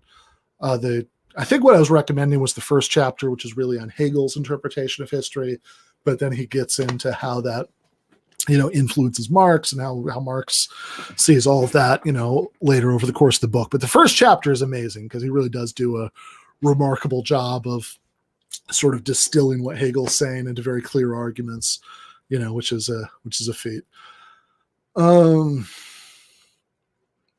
He also has some interesting stuff to say in If You're an Egalitarian, How Come You're So Rich, about Hegel and Marx, but I'm not totally done reading that one yet. Yeah, that's a good question. So yeah, if people have suggestions for that, put in the chat. That's a good one to have an answer to. I mean, I think that you can sort of, obviously, if you're talking to somebody who's willing to do a lot of reading, we could recommend some things by Marx they could read. But like, in terms of an easy, accessible popularization, saying here's what Marx thought, here are what some of the myths are about what Marx thought, I'm not quite sure off the top of my head, but it's a very good question. I should have an answer to that.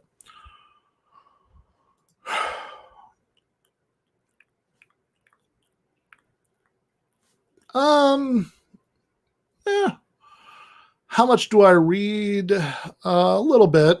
I don't get as much reading in general as I'd like to done right now, but I'm not like,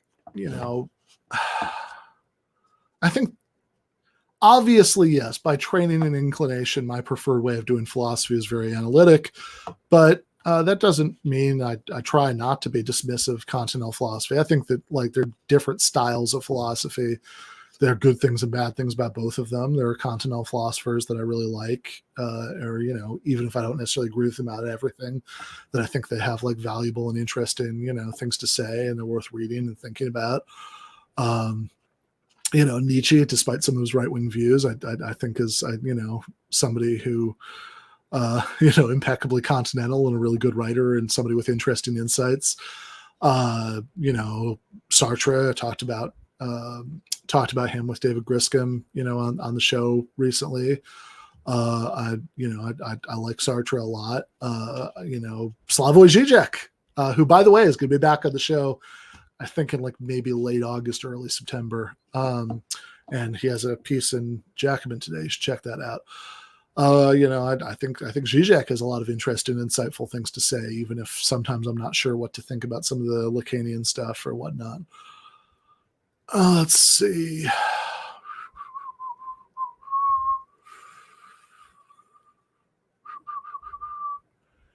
Yeah, I think you can get a I think basically, yeah. I think that what you're missing, if you like, I think like there's a sense in which you can get that philosophy education, just with the library card, basically, or the, uh, uh, or Pirate Bay maybe, but I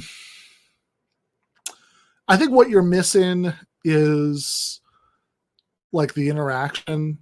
Not just with instructors, but with other students, that like, I think that is a really valuable part of the way you learn about philosophy in college.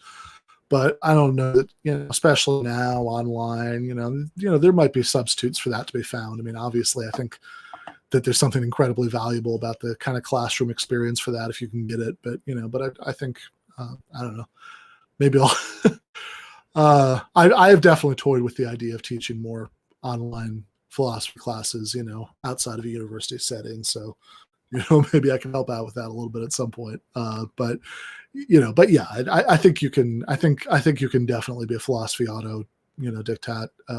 Just realized, oh no, autodidact. That's the word I was looking for. In fact, a lot of really interesting figures in the history of philosophy were, so yeah, I think that's definitely possible. All right.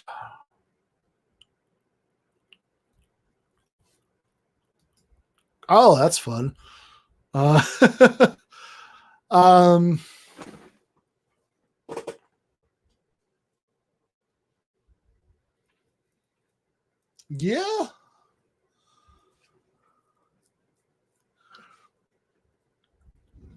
I mean, I think Aristotle's probably right about more stuff, but for writing style, certainly Plato. I don't know. I'm actually trying to get some of the dates for some later philosophers straight in my head to see if they're gonna fall within your date range. So let me think about that. Let's see.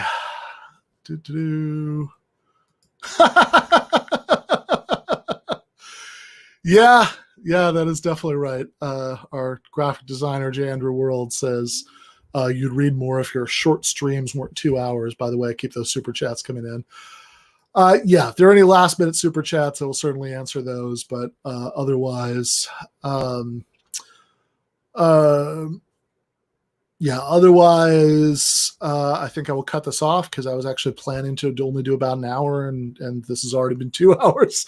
So I should probably go. There will be. Oh, that sounds interesting.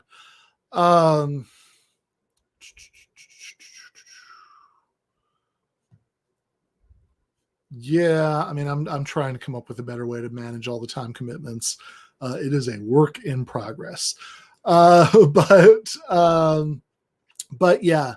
So let's see. Coming up, there will be some sort of Philosophy Friday with Jen on Friday. I've got an idea for that, but I don't want to say until I'm talk to her about it. I'm sure that's what we're going to do on Sunday for the Sunday night debate breakdown with Conrad Hamilton and Matt McManus. We are finally going to finish Zizek versus Hanan, I guess is how you say that. Not Hanan, probably. But yeah, we're going to do part 3 on Sunday. Inshallah, we'll finish that thing. And then on Monday, since we have already done in the past a Sam Harris is wrong about everything episode, and a Jordan Peterson is wrong about everything episode. So it seemed unfair to leave Ben Shapiro out of it.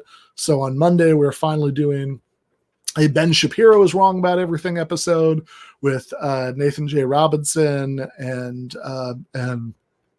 Gene Bajalan. Should be a lot of fun. A week from Monday, by the way, there's going to be the main guest is going to be there for a debate. He's going to be, I think he was like the libertarian candidate for governor in New York. So that one should be fun. Yeah, I don't know what binary economics is. I'm not familiar with that term. Sorry. So lots of, oh my God. Okay.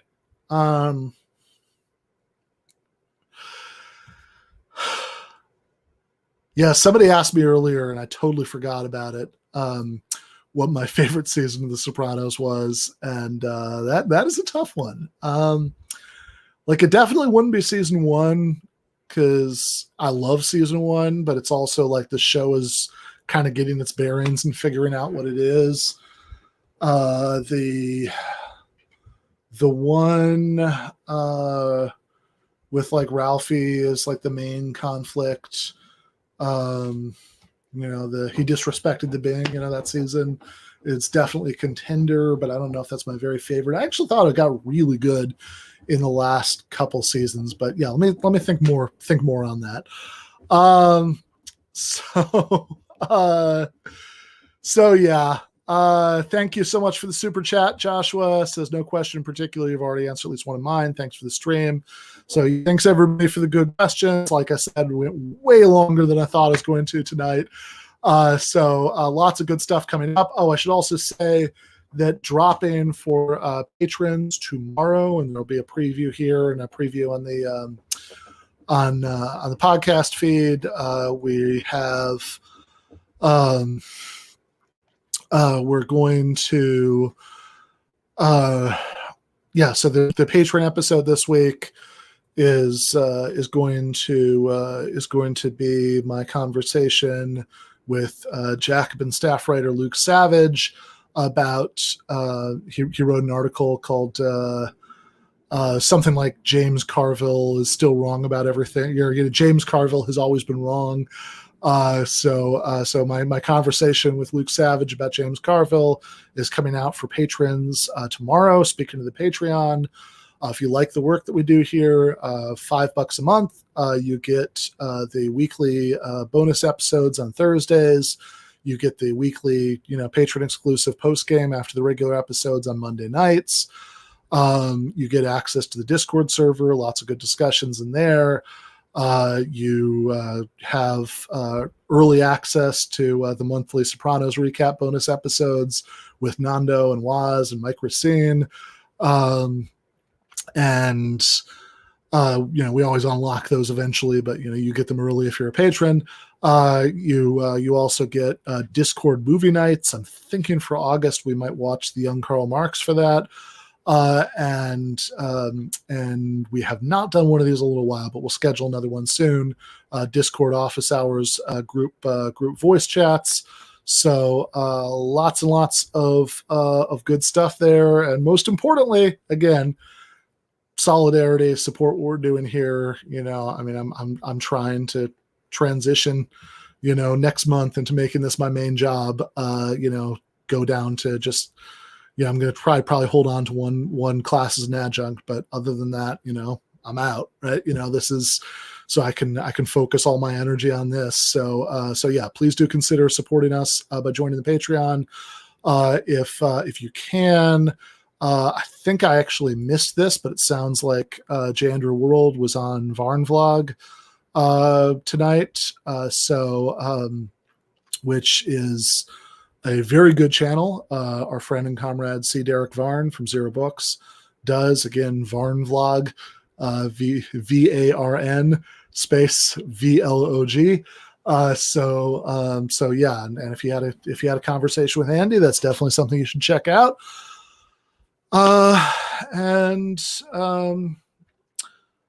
Yeah, sorry about that. S Scout is taken. If you ask your question real quick, might get to it in the last 30 seconds before we go to the outro music. I'm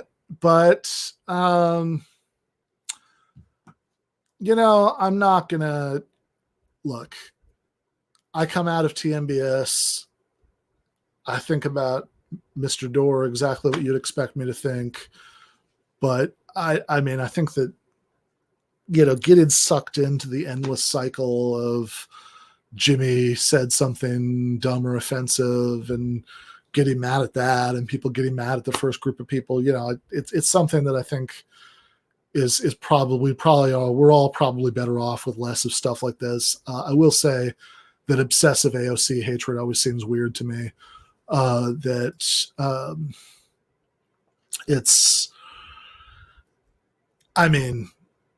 She's a politician. Most politicians are mixed bags, except of course for my beloved grandfather, Bernie Sanders, who's perfect. I've got my criticisms of AOC, right? I certainly think there are legitimate criticisms of her, but she's obviously much more of a positive than a negative from a left perspective. She advocates the entire Bernie Sanders agenda. She shows up for picket lines, during strikes. Of course, she's a net positive, and kind of obsessively hating on her always strikes me as like a sort of weird way of like, well, I'll put it the way I put it on social media earlier today. I mean, it strikes me as a weird and slightly gross algorithm pleasing way of posturing about what a hardcore real leftist you are without having to actually say anything of substance. And I don't like it, and I think that in general, right? I mean, even if it's more positive, I mean, the idea that like, Congresswoman from the Bronx, good or bad, is about like what half of left media is about now just seems very strange to me and very unhelpful. Don't do that, right? Be better. So anyway, yeah, theorizing with a hammer, that's also Varn. Got to have him back on this show soon. But in any case, yeah, I don't know. Obviously, having Michael Brooks on the brain right now, I think that's as good a place as any to end it. I mean, thinking about all of the endless, AOC discourse and the, Jimmy Dore versus whoever discourse and, and all that stuff, I mean, we gotta, left media is not an end in itself. It's something that's supposed to serve the end of building left politics in the real world to change material reality. And to the extent that left media figures become the story, something somewhere has gone wrong, right? That shouldn't be the focus. And yeah, I mean, that line, that line from Michael, right? Like that definitely is, I mean, that's definitely a recipe both for a version of the left that's just much more tolerable in human terms and much more strategically effective. So, yeah, I mean, you could definitely do worse than that as advice. Be ruthless with systems and kind to people. Which is really a pretty basic. It's a pretty basic Marxist point too, right? Like it's. I mean, in a way, it's sort of a very Buddhist kind of point, or spiritual kind of point, but it's also very, very Marxist kind of point, right? Like, the problem isn't individuals. The problem is, bad systems, bad structures, much more than it is bad individuals. You're going to get a range of human behavior and selfishness and cruelty and all that stuff under any system. But I mean, the fundamental problem is not, people having bad thoughts in their head. The fundamental problem is material reality and, and the sort of structures of our society.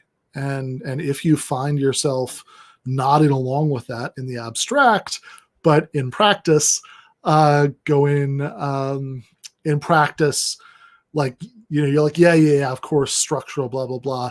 But then like what you really get it up for, right? What you really get excited about in practice is hating on individuals. You're doing something very wrong. And, it's certainly not Marxism. But it's also like, forget Marxism. It's just not a vision of politics that I have any interest in having anything to do with. Don't do that. Right. So do better, be more of a mensch, and you will probably, and stay focused on talking about how your program is going to help people's material needs. And you're probably, not only is that better and more admirable on a human level, but you're going to win a lot more people to your politics. So there you go.